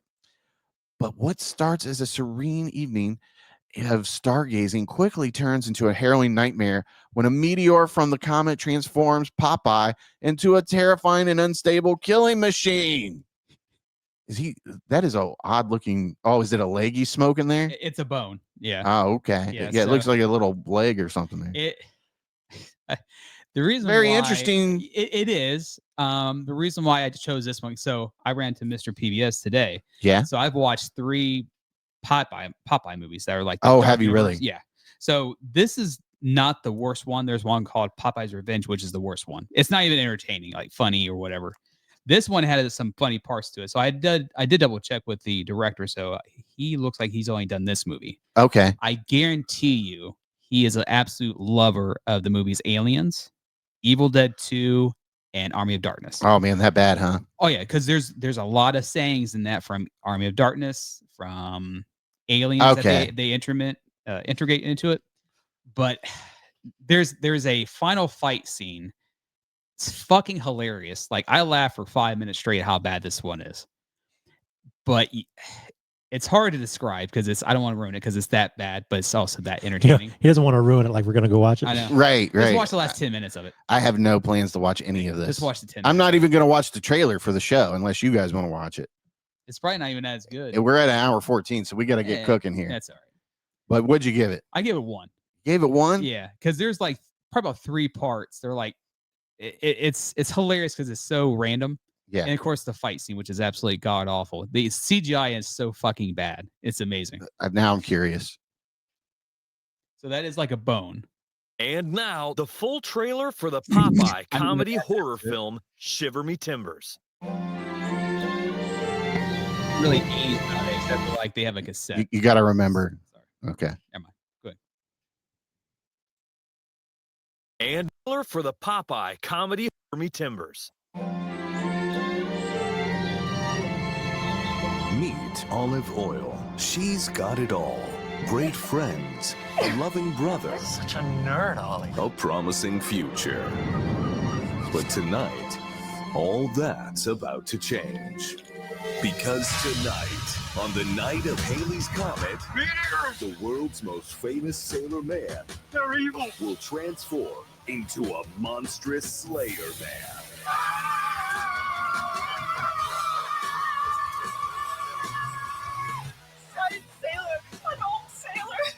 Sailor dog. That jerky guy scared me.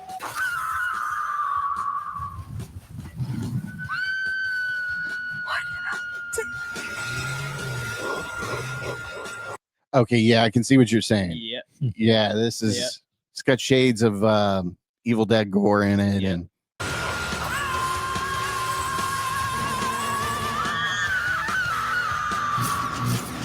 oh, you know Popeye gets that big girl. Does he? She makes it? Wow.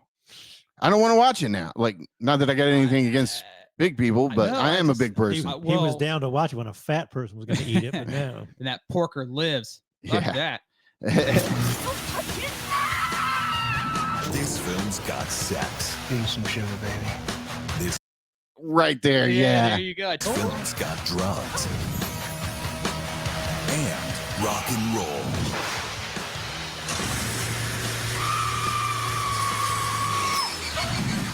Nobody's killing anybody around here. I'm telling you, when you're gone, you're gone. See Popeye the Slayer Man in Shiver Me Timbers. Wow, that's a very interesting movie there. I wouldn't say that, but so I'll tell you. So they had the media shower. So that's Popeye, the old guy In the boat, right? in the boat. Yeah. So basically, the meteorite, it's a little piece like a dime, falls into his pipe, and he looks at it and he starts smoking it, and he just transforms. That's awesome. So bad. Then there's times like it looks like it's practical effects how they do his makeup, but then it looks like he's completely CGI'd. Really? Yeah. You just look at it and you know it's off. So I'm like, yeah, that's kind of lame. yeah, but it looks like they did do it. And then there's parts where he's chasing one of the guys and you can tell that's him. But certain kill scenes, it just looks super Gotcha. generated. Let's get to the end of this. So basically, your timbers were not shivered. No, Yeah. they were not. Average rankings 2.1. I So got that too. But whatever. watch at your own discretion. Yep. All right. So moving along here, we're going to talk about Wednesday season 2, and I finished it. Yep. I watched it.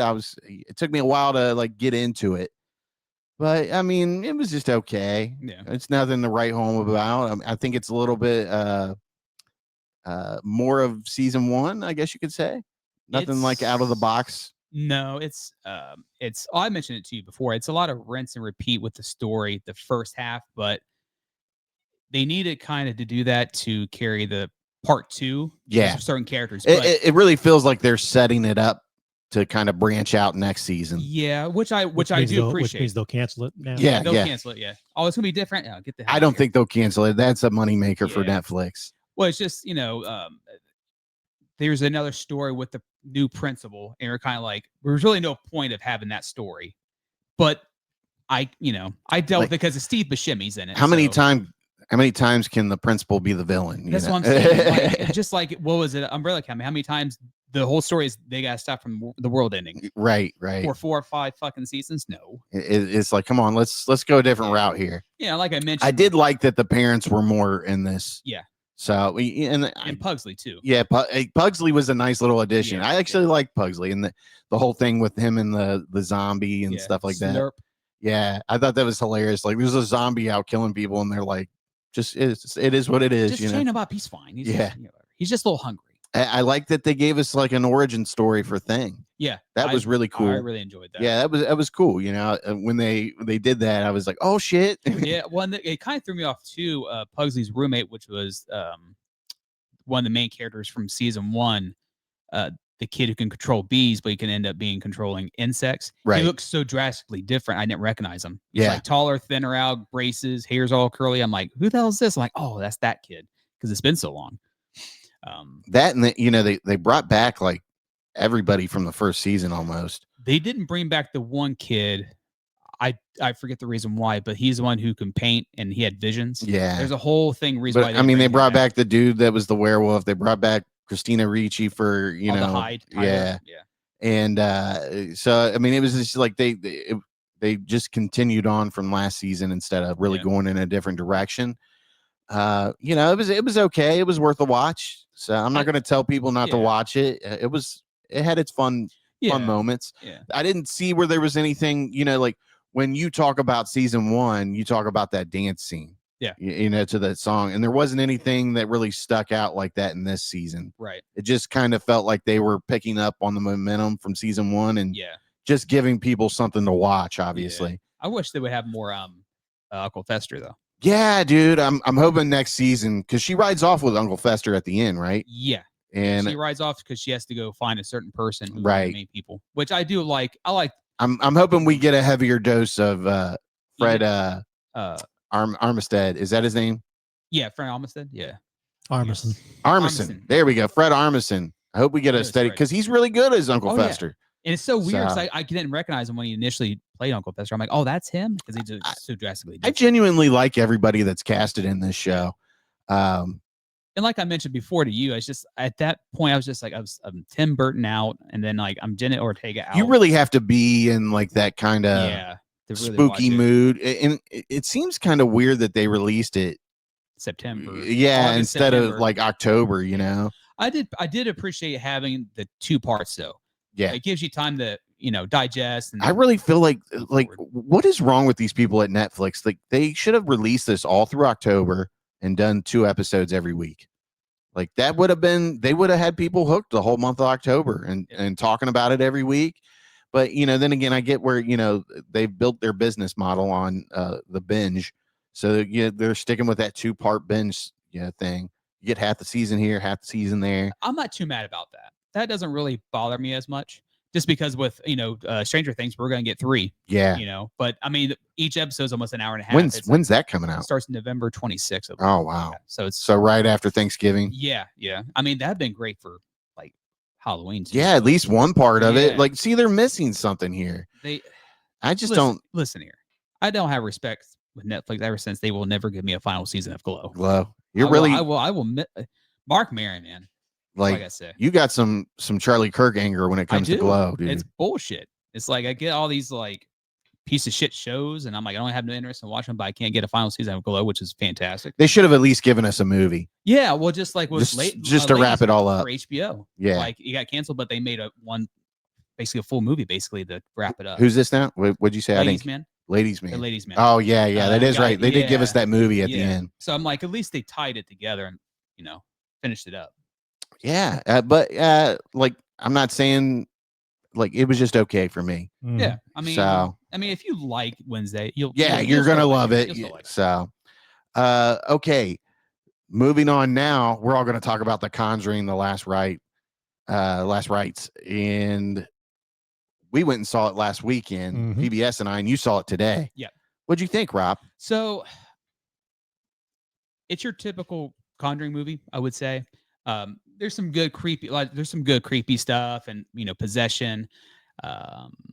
It does build that tension and get you on your seat. Like, yeah, it's definitely creepy. Yeah, it's very creepy. I did ask our buddy Waddell. Well, our buddy Waddell sent the a complete timeline how to watch the movies, which I really want to do for October. And I have a better assessment because I've seen bits and pieces here and there, and I think the Devil Made Me Do It and like the first one. That last one was garbage, yeah, man. And that's the thing. I was like, I liked it, but then you said some pointers to it. I'm like, then I started liking it less. It's like there's no point. They never showed the trial of any of that. They're like, that doesn't exist. But I like it. If you enjoy the Conjuring universe, you'll still like it. Yeah, that's. I feel like obviously it's the end of the story for them. Yeah. And they were just trying to wrap it up, so they weren't going to go out of their formula for how they're making these movies. They present, the story. They give you a little taste of what the family's going through, and then they really ride it home with the family conquers all. Like, yeah, I had a feeling that would be kind of near the end of the story. Yeah, I mean, I didn't know anything about this investigation that they did or anything like that, so I took the time afterwards and looked it up. And I'll tell you, I watched the documentary, and it was more creepier than the movie.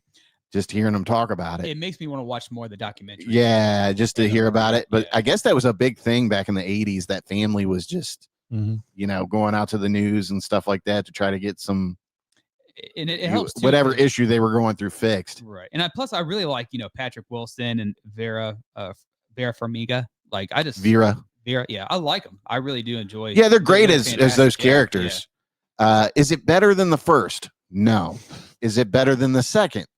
No. Is it better than the third? Yes. That's fair. Is it better than some of the spinoffs? Some, yes, and some no. Yeah. I'm working on my Conjuring rankings. Are you really? I've been watching them this last week. I know you rank those it. You know, one that I really like is Abigail Comes Home. That was a really fun one. I just watched that one last night, and I wanted to like it, but my biggest problem, I was a little tired too. My biggest problem is like once everything starts, it just kind of keeps going. There's like no story to anything. Yeah, maybe that's why I liked it, And I needed a little more. I wanted to like that one more than I did. I think that was one that WB was like, just make a fun movie. We'll make some money. Somebody called it Conjuring YA. Yeah. But yeah, basically this is about a family in 1986. They have a double, right? It's a double. And the parents live in one side, the family lives in the other side. And they encounter some issues, and before they know it, they get a haunted mirror. Yeah, before they know it, they're having all kinds of issues, and they've seeked out help. The church runs away. Somehow this guy dies, right? Doesn't he? Who? The guy that went to help them. Father Gordon. The father. Spoiler. Yeah. Well, hey, I told you we were going to give you like 5 minutes talk, and then we're going into Spoiler. Still spoiler. Honestly, it's only a spoiler because like nobody ever dies in the Conjuring movies. and like, I wonder, did he really die? Like, is that like something they like beefed up, to make the movie more exciting? Probably that might be a good time to mention that. Like, the real life Warrens were probably kind of pieces of shit. Yeah. Yeah. Ed was a groomer. Allegedly. I think that's allegedly. But he, there's a lot of people that say otherwise. Well, the story is that a 15-year-old moved into the house with Lorraine's like consent or whatever, and yeah. So they definitely were not. It was really for Ed. not to mention depending on your view of things, the grifter nature of demonologists and hauntings and all that. So they may not have been the best people, and even in this case, I think I can't remember if it was this case or The Conjuring 2 for the Enfield haunting. But like basically they weren't really invited to come help. They just kind of showed up to help. Oh yeah. I forget. See, because in the movie they make it sound like we need Ed and Lorraine. Right, they always make it sound. Yeah. So I did see it on TikTok. A lot of people love the Warrens in the movie. And I do. I think the Warrens are what keep the franchise going. Patrick Wilson and Vera Farmiga are kind of the best thing about the Conjuring. Oh, movies. definitely. Of course. Yeah. And but the real life Warrens, not so much. So I just I would caution people to be careful, like idolizing the Warrens, because the Warrens of the movie are not the Warrens of real life. Now I will say this shouldn't be surprising. Yeah. There is it's like a documentary on HBO Max, and there's like recordings of them talking to what was supposed to be a possessed child or whatever. That shit's creepy. hearing those kids talking like Latin and shit, and you're like, what is going on here? I've heard like, but then again, you're like, this kid's fucking with him. yeah, and that's the thing too. I've heard about the recordings, how they can be really creepy, but I want to check out that documentary. And One thing that I really disliked about this movie is, these are older Warrens, and they're retired. They're coming out of retirement to help this poor family. Ed's not supposed to be working these cases because he has heart disease. Can't be having another heart attack. Can't have another heart attack. Patrick Wilson is the fittest motherfucker investigating these. Like, I'm supposed to believe this guy's got heart disease. Yeah. Now the real life Ed, I can see. He's out here looking like He looks like your dad. This buff 50-year-old is out there investigating these guys. I'm supposed to believe that guy's got heart disease. Put a fat suit on him, for God's sakes, and put the glasses on him. He's ready to run up a flight of stairs and spear a demon. Great. This guy does not look like carrying a 500-pound mirror too. Yeah.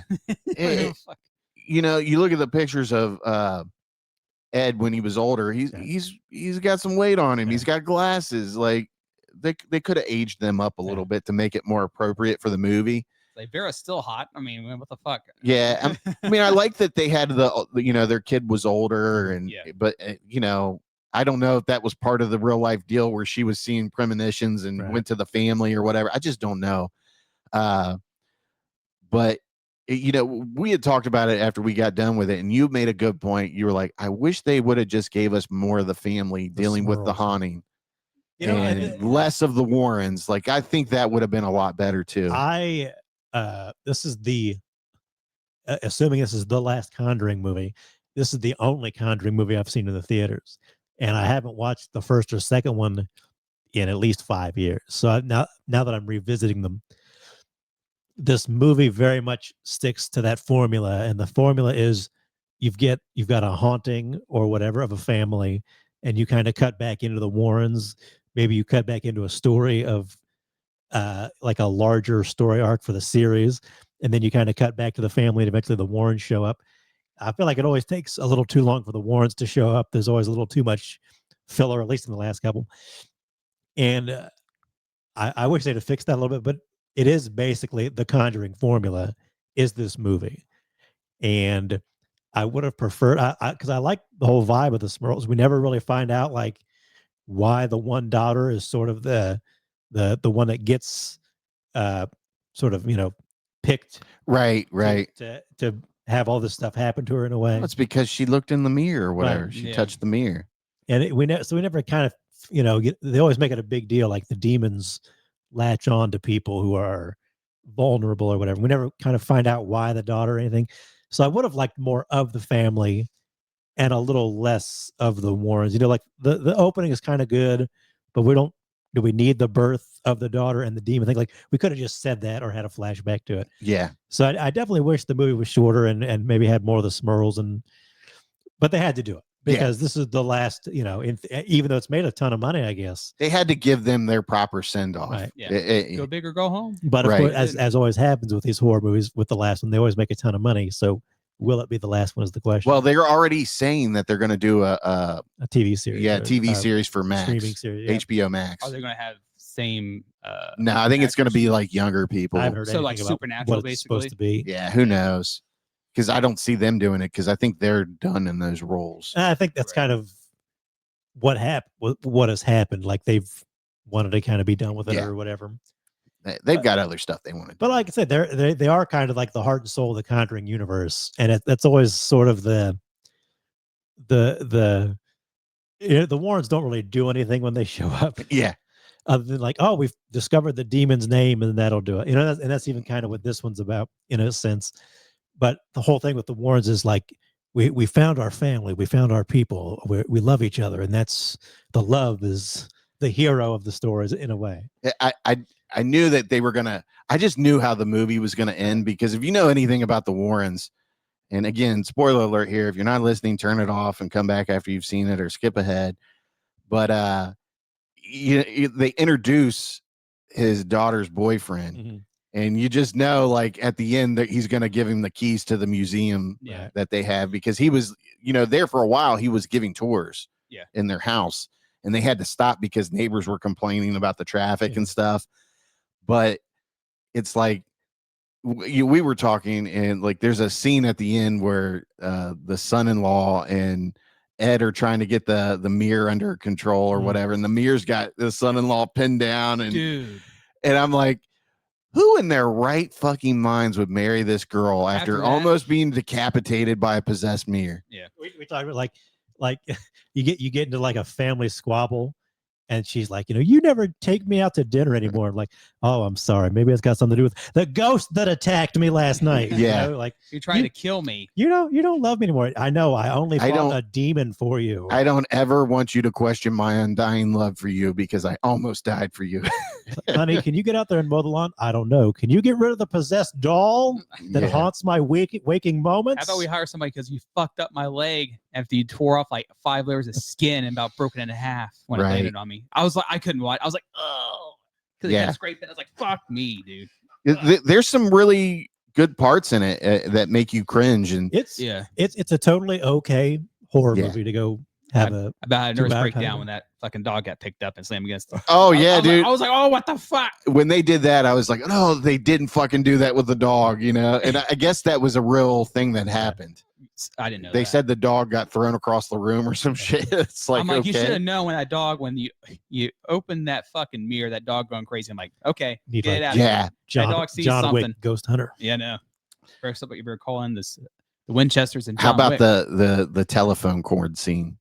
Dude, I'm like, I knew that was coming. I'm like, dude, girl, stop it. And you see the kids running. She's like, You hear them running upstairs. You're like, oh, that ain't your kids. I would be like, this kid's. Well, I think the question I have too is they had the scene where they get rid of the mirror. The daughter coughs up blood, and sure enough, it's glass. Yeah. But then it cuts to back, and I don't even know how long it takes, but they're like, I can't live like this anymore. So it seems like they did a time jump almost, but they don't really say. I think they do because it was going on for quite a while Yeah, before. it was months and months, but it's just even that, like they don't really. Yeah, you Yeah, just kind of have to assume it. Yeah, you just see the daughter show up and she's like, fine. I'm like, so ain't gonna talk about what happened? How she's coughing up glass? I mean, Yeah. what the fuck?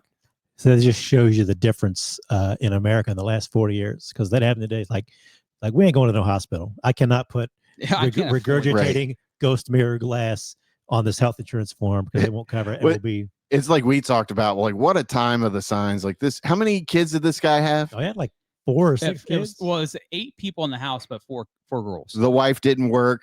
This Yeah. guy goes to work. He pays all the bills. He feeds all these people. Like this is just not. I was envious of that. Man. No one can relate to this nowadays because that is a thing of the past. Like, look, we ain't giving up this ghost house. We got a good deal on it. Right. Everybody that like that wife would be so stressed because she's working 2 jobs and he's working 2 jobs. The kids are working to help pay bills. Just cover the demon mirror and don't look at it, for crying out loud. Everybody's got to work so we can put food on the table and keep the roof over our heads here. This Like, you wouldn't have to worry about that demon mirror if you damn kids just got a job and were Right. home. the little girls have to do the lemonade stand. Right. If you just stay out of the house, you're fine. All right. So what'd you guys give it for your ranking? I give it 3. You gave it 3. I gave it a 3 too. Yeah, I think we're all 3s. It's just, Yeah. it's fine. It doesn't do anything to blow you away. It follows the formula. If you're a fan of The Conjuring, you'll probably feel the same way. Yeah. Opening weekend was $89 million. It made a shit ton of money. Yeah, and I think globally it's at 194 million. That's It said amazing for a horror movie. Yeah, it said it most likely is gonna surpass. It's gonna be the highest success. Success financially in all Okay. the Conjuring movies. Yep. Yep. They make that money. Oh yeah. I forget. I don't remember if we posted it in the group somewhere, but what studio made that, Rob? Is that Warner Brothers? Because it's New Line, and New Line's part of Warner Brothers. Yeah, Yes. WB. Yeah, So because Warner- they made a list of like the movies came out that's under WB, and it's just killing at the box Right, like- office. Warner Brothers had like 6 or 7 movies this summer that opened above whatever $50 million, and it's like the first time that's happened in a long time or forever or whatever. Oh damn, that's still playing. Why is that like? There we go. Yeah, because they have the Conjuring, Last Rites, Weapons. See here, The Accountant 2 was under WB. Superman, Sinners. Yeah, WB had a great year for movies. Mickey 17, Companion, Final Destination, Bloodlines. Yeah. Yeah, And then a couple other movies that ain't coming out yet. So the One Battle After Another with Leonardo. I want to see that so bad. See, I didn't have. We're gonna go see that opening night. I didn't have any idea about it. Yeah, might be limited. No, it's the 29th, I think. It's the 29th. But I didn't really know much about it, and I saw the trailer at the movies. I'm like, I do want to see it now. Yeah, so we've seen the trailer about 4 times. Oh yeah, every time. Yep. All right. But yeah, that's. I mean, it's a Conjuring movie. It's not terrible. I think the Conjuring movies are the best ones. Pretty much in the I still haven't seen the whatever one, that one. Oh, the one where the guy commits murder and he was possessed. The trial, yeah. So, but generally, I think the Conjuring movies are the better ones in the whole Conjuring series. So yeah, the nuns were terrible. I mean, I liked the first nun actually. I was really into that one. Where they go to the church. Yeah, like it wasn't. I was bad, surprised that one had a lot lower ratings than I thought. The second one was very. I haven't watched that one. Yeah, it's not that great. I think I put on my letterbox where like I'm a sucker for churches and catacombs and crosses. Yeah. So I never seen that. Was it La Lorena? I never watched that one. Yeah, it's okay. I think the same guy that directed that one directed the Conjuring here. So yeah, it's it's fine. Let's talk about something that's not fine. Yes. Using your phone to send harassing messages. So we haven't talked about a documentary in a while, I don't think. But this one was going around social media. So I was like, guys, we got to talk about this one. Got to talk about it here. But Unknown Number, the High School Catfish. And this is a wild one. You can watch this on Netflix. I suggest you do. A teenage girl and her boyfriend become the targets of relentless harassment from an anonymous phone number. As authorities dig deeper, they uncover a secret that challenges everything they originally believed about the case. As you can see, I gave it 4 stars because that's probably the twist in this is just so crazy. Yeah, you're like, really? Is it really that? But the thing for me is, I didn't rate it super. I don't even think I rated it. It's just an okay Netflix documentary. It really is, but the twist, which we'll get to in a minute, is what it's all about. Right. But basically, it's this girl and her high school boyfriend are in this small town in like Michigan or something. Robzilla. It is a small town. It's Michigan. Where's that tablet at, Robzilla, that you were supposed to have out? Yeah, I know. This guy brings his tablet and he just sits it down the whole time. Well, it's not. I didn't. My phone's working. But anyway, so they're in a small town. She's like the cheerleader and he's like the kid that plays football or whatever. And they start dating and they're having a good time. And the girl starts getting these text messages that are like, he doesn't like you. He likes me. You're skinny. We might get a little graphic here, but he's like, he doesn't want you. He wants a blowjob and he's gonna finger me. Like, God dang. Yeah. He needs to be fucked. And they get some messages at like a Halloween party, and then like the messages stop, and then like 10 months later, 12 months later, they come back. Yeah. And they really go into overdrive. And they're all very much. They're like very that. explicit too. Very graphic. You know, it's funny. Like I'm watching this and I see like some of those text messages that they're talking about, and I'm like, kids don't talk like that. Yeah. Like at that age, kids don't talk like that. And there's, like I said, the hard part is figuring out who is sending these messages, because the person is using like a what do they call it? Like a random generator. Yeah, for random number generator. They reference specific things that make you think it has to be somebody who actually knows them in person or is close to the family, sees them in real time. Yeah, because they mentioned something about a basketball game. She's like, I can't believe it's like I only got 12 points and you got 0 or whatever. Yeah. And they're like, well, who the fuck got 12 points in that game? It's little breadcrumbs. They throw them out the path. And then there was another one where the number shared like a picture from like a holiday outing it's or like something. Christmas or outing. Yeah. It was Christmas, I think. In a car. Yeah. Yeah. And they were like, okay, this has to be something. Right. And then they turn their attention to a cousin. And because, the cousin supposedly didn't get along with the girl that was being harassed, and a couple other small town and rivalries. And the girl's like, the cousin in specific, she's like, I don't get along with them, but I don't hate them. I wouldn't, I got stuff to do. I wouldn't be sending these messages. And they said she's kind of more of a loner. She didn't hang out with that crowd. But I'm like, just because they don't mean she's doing it. But it's wild, man. You hear like the resources that the local police department kind of goes, they exhaust themselves trying to figure this out, and they're just like, we don't know what to do. So they kind of throw it off to the FBI after some pressure from the parents, the other, the boyfriend's parents. Yeah. And it got to be so bad that, these two have been broken up for some time. Yeah. And he ends up dating another girl that he met at a sporting outing from another school. And she starts getting messages from an unknown number, harassing her. And then he's getting it again. And, these poor kids are contemplating suicide because this shit's just so rough on them. Well, even the parents, like the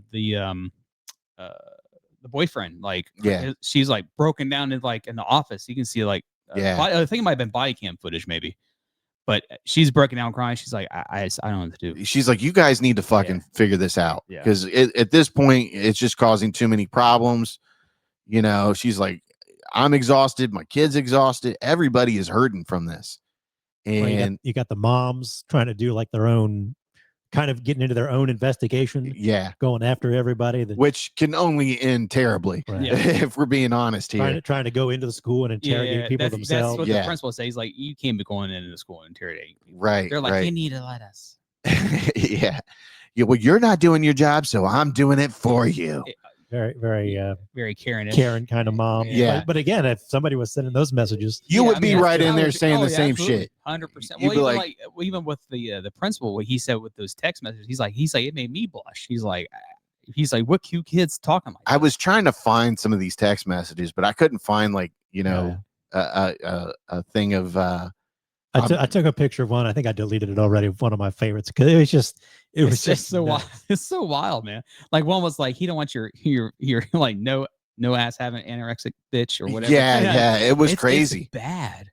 But are we ready for to reveal the twist here? So is there anything like I say, it's kind of a fairly straightforward documentary, except for who it turns out to be. The twist. Yeah. And I feel like there's an angle or something they don't cover in this documentary, but we can get to that here in a minute. But I think that's sort of the non-spoilery gist of what's going on. So it just blew my mind because, the sheriff or whoever it was, the local law enforcement, he's like, we've exhausted every resource we have. I'm recommending this to the FBI now. The FBI guy comes in, and he's stumped for a while too. He runs things through a program to kind of chew it up and spit out, certain keywords and stuff like that. And he kind of comes to, he finds the number and he traces the number back to a website that's an auto-generating number, so you can hide your number, obviously. Yeah, the app, whatever. So they end up subpoenaing this company, and they get the IP address of it. And he looks at the IP address and he figures out that it's coming from the home. Well, not necessarily the home, but the phone of the mother of the girl that's being harassed. Right. They figure out there's like 2 IP addresses. Yeah. 2 of them. Yeah. One of them leads to like nothing. I think or whatever. And the other one is like, oh, this is local. This is near here or whatever. And they end up finding out that the IP address is to the mom of the girl that's been harassed all these years. And they just unravel a mentally ill person here. Like, this lady's lying to her husband. She's lying to her daughter. Don't even get to that yet. Yeah. First she's a grown woman sending her own daughter like terrible kill messages. yourself. Kill Not yourself. even don't even get to the sex stuff. Yeah. Get to like kill yourself for one. Right. Who would ever tell their child you need to kill yourself? Like, even if you're playing, like, This woman. you don't say shit like that to a child that isn't fully and emotionally developed. That just leads to terrible things. But yeah, I mean, the stuff she was saying to her own flesh and blood is just uncalled for. Like, even if you're mentally ill, there's no excuse for it. Even people who are mentally ill, like, man, that's fucked up. Right. But then they come to find out she's been lying to her husband. Yeah. about And- her employment. And her Well, employment. lack of Yeah, employment. 2 jobs. She's supposed to be doing like IT from home. Yeah, That's where it gets. she into was in play. the IT field. Yeah. And I'm thinking like, I just completed my cybersecurity certification Oh, congratulations! certificate. Thank you, sir. Proud of It doesn't mean anything. It's just I don't care. So yeah. proud of you. Yeah, but I'm like thinking like anybody in the IT industry knows that the all be traced back to you is the IP address. Like you can tell who visits your servers or whatever, like based on the IP address. It's the route that traces you. And she didn't realize this when she was going like just this woman was just stupid. Well, nobody said she was great at IT. No, definitely not. But you should still know that being in the field, you should know that it can be traced back to you, regardless if you're using a random number generator. They're going to be able to trace it back to your device ID, your IP address. Like it's all there. They can find you. Yeah. I mean, yeah, It's basically like a digital fingerprint, basically. yeah. And that's where you get into, digital forensics and stuff like that. But it's like, she was so fucking stupid. She couldn't use a fucking VPN to hide this shit. Like, that's how fucking dumb she was. But and the fact of the matter is the law enforcement, they dropped the ball on it. They should have immediately sent this off to the FBI cybersecurity, people, because they were way out of their league. Yeah. I mean, there was no way they were going to find this stuff out. You got to send this to the people that are experts in it. Yeah. But yeah, once they got it to the FBI guy, he was stumbled a little bit, but then they locked on to some details and he found it. So it's just a crazy story. And the craziest part of this documentary is the twist of it being the mom. Yeah. And what kills me though is that the daughter's like, oh, I still love my mom and I can't wait for all this to blow over and she can see me again. Well, I think she says that, but I don't know if she really means it. Yeah. you get I think she does. I don't know. I think you get the body cam footage of when the cop basically shows up. And we got a warrant for your phone. They're not exactly ready to blame the mom yet. But I mean, that's where all includes a point. Yeah, he's very wide open about it. He was like, is there something you want to tell me? Here's the deal. Right. She spills the beans pretty quick. Yeah, he gets her to admit it. Yeah, but like, she knows she's caught at that point. She knows she's she's like, eventually they call the daughter in to kind of tell her what's going on too. And like the mom's like hanging on her and hugging her. She's like getting ready to like comfort her in her moment of like every problem you've dealt with the past like couple years. I caused it. I'm here to comfort you, even though I did it. It's like the mom's comforting herself. Yeah. Hanging onto her. And at the same time, they call the dad, and the dad comes home and he's got to find out not only this, but that his wife hasn't had a job. And that she's kind of the reason they've had to move. Yeah, once or twice or something like that. Yeah, she wasn't paying the bills or anything, and she like, got oh, him. It's fine. I'll be like, okay, this is the second time, so apparently you're not doing it. And she committed. They think she committed insurance fraud. Like the house got hit by lightning. Yeah, right. And she filed a claim and took the money and never fixed it.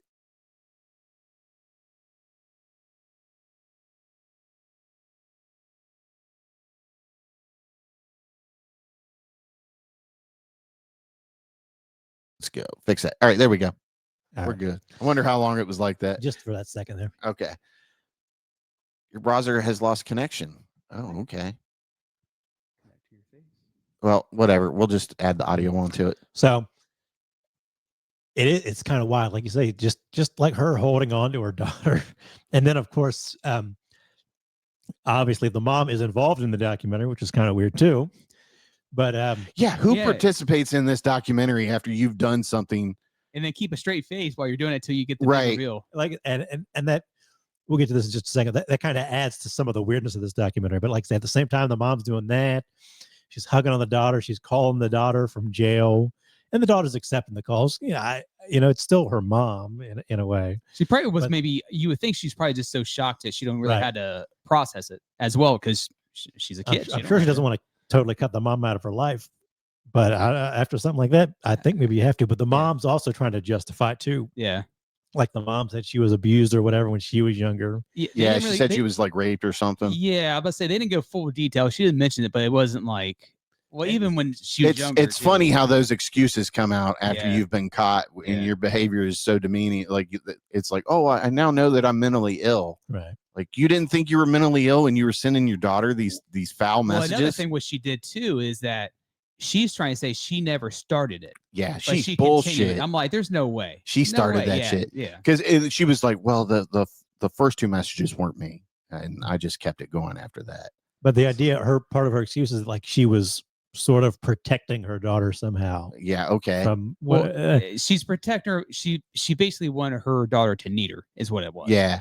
But So at the same time, it sounds a lot like she really just wanted to have sex with her teenage boyfriend. That's what it came to too, because I guess they did an interview. He's saying that some things started not adding up to, like she would like cut up his steak for him and stuff like that, and like touch him and like, hey, how's everything going? She would go like out of state to his like sporting events and stuff. The daughter wasn't at or whatever. Yeah. Fucking weird. And like I say, it's almost like I almost feel like Netflix is doing something wrong presenting the documentary this way, because obviously they're doing it because the twist is what gets the views. Yeah. But like I said, at the same time, the mom and dad of the cousin, the dad is like a sheriff as well. Yeah. And they're like the dad kind of insinuates that he told the sheriff early on that the mom had some issues and that maybe it was her all along anyway. Yeah. And the way they're filming that part kind of makes it sound like maybe they suggested that before and either the cops didn't follow up on it or didn't believe him, or maybe he didn't say it. And the way the mom talks about it is almost like they've had trouble with her before. So I don't know, there's something weird that I feel like isn't talked about in the documentary for some reason, that there's like another layer of something going on that they just didn't bring up because whatever wasn't interesting enough. Did you like how he handled it though? Like you see the officer's body cam, and at some point he shows up. He think he was getting off work or something, and he's like, "Here's the deal." Yada yada yada. He's like, before we go in there, I need to talk to you. He looks right over at her, and he's like, "You got to go." Yeah. And he like calls her parents. He's like, "Come get her. Yeah. She's done." Right, like she's like, I don't want to leave. Like, you're leaving. He's like, you're going to have to leave. You're going somewhere. And he's like, or someone's going to be going to jail. And he's talking about he's going to kill her. I mean, basically, it's wild. Yeah, like I said, there's some weird something going on, and of course she went to jail for like 2 years or 5 years or whatever it was. I think it was like a couple years. Yeah, and even I think I read that even that was like on the maximum side for this woman who spent like a year and a half or 2 years sending these pretty vulgar messages, ruining families, right, to her daughter and her daughter's boyfriend, and her daughter's ex-boyfriend's new girlfriend. Right. I mean, it's just insane, dude. And it seems pretty clear that like whatever issue she had was never addressed, really. She just went to regular jails, as far as they say. So it's just there's something weird going on. Like there almost needs to be a documentary about this documentary, right? Because I feel like there's some issue that maybe they didn't go into that they should have. She was released in August of 2024, but she served 19 months. Yeah. Oh wow, I'm proud of you, Rob. Good job, Ryan. And then so I think what the shocking part is the daughter saying she's going to go to school for criminology or something like that. I'm like, bitch, you need to see a psychiatrist before you even start thinking of that. Right. I mean, talking about, she's like, oh, I want to see my mom, but I think it's not time right now. I'm like, how about you not see her for a long while? Yeah. Well, and the thing too is the messages that she was sending her back and forth when she's in jail. She's like, I'm really mad at you today. You didn't tell me you love me. I'm like, that bitch is crazy. Yeah. I mean, like, okay, that's one right there. Are you sure you're supposed to be communicating with the lady? Yeah. Well, they did it. Well, they had an interview. I'm not sure who it was. It might have been like maybe her cousin or something of the woman. She's like, she's always been an attention seeker. Like she's the biggest heart in the world, but she's got to be the center of attention. Yeah. Like she's like, I'll be like, if I was here, I'll be talking to her. She'd be standing there in the background dancing to get attention. So she's a attention whore too as well. So I wonder how many people thought maybe she was doing it from the beginning. Yeah. And they said, hey, why don't you check her out? It can't be the mom. All right. So I'm calling it now. We're right at 2 hours here. So this is probably one of our longest shows. What about a demon that texts you explicit messages? Yeah. Listen to a podcast and you're going to fucking die. Just block it. You go into the Warrens artifact room and there's just a cell phone. Like, don't touch that. Yeah, don't touch it. Don't touch nothing in here. So as always, call to action, share the show with one person. From there, we'll get another person to listen. This has been episode 215 of the Sleazy Podcast. Anybody else want to say anything before we end it here? Great shirt, by the way. Oh yeah, thank you, Mike. Yeah. They live. Yeah. I was telling Kyle, I was like, I hope people don't think I'm, displaying a subliminal message, because I'm not. I just like the movie, People just like to read into things that are. I am wearing my shades though. I'm seeing clearly. Are you all out of bubblegum? No, none of that. I just, it's been a while since I wore sunglasses, and I was like, I like to change it up. Remember, if you don't like, comment, or subscribe, we won't see you in Valhalla. Mm-hmm. That's right. So let us know what you thought of Unknown Number, Catfish, was it a High School Catfish story or whatever? Yeah. But the High School Catfish, there we go. Yeah. But I think we're all recommending you watch it. Absolutely. And if you did watch it, let us know what you thought of that crazy bitch. And that's all we have for this episode. Remember, keep it sleazy. Thanks for listening to the Sleazy Podcast. Make sure you hit the subscribe button and remember, listen to Sleazy.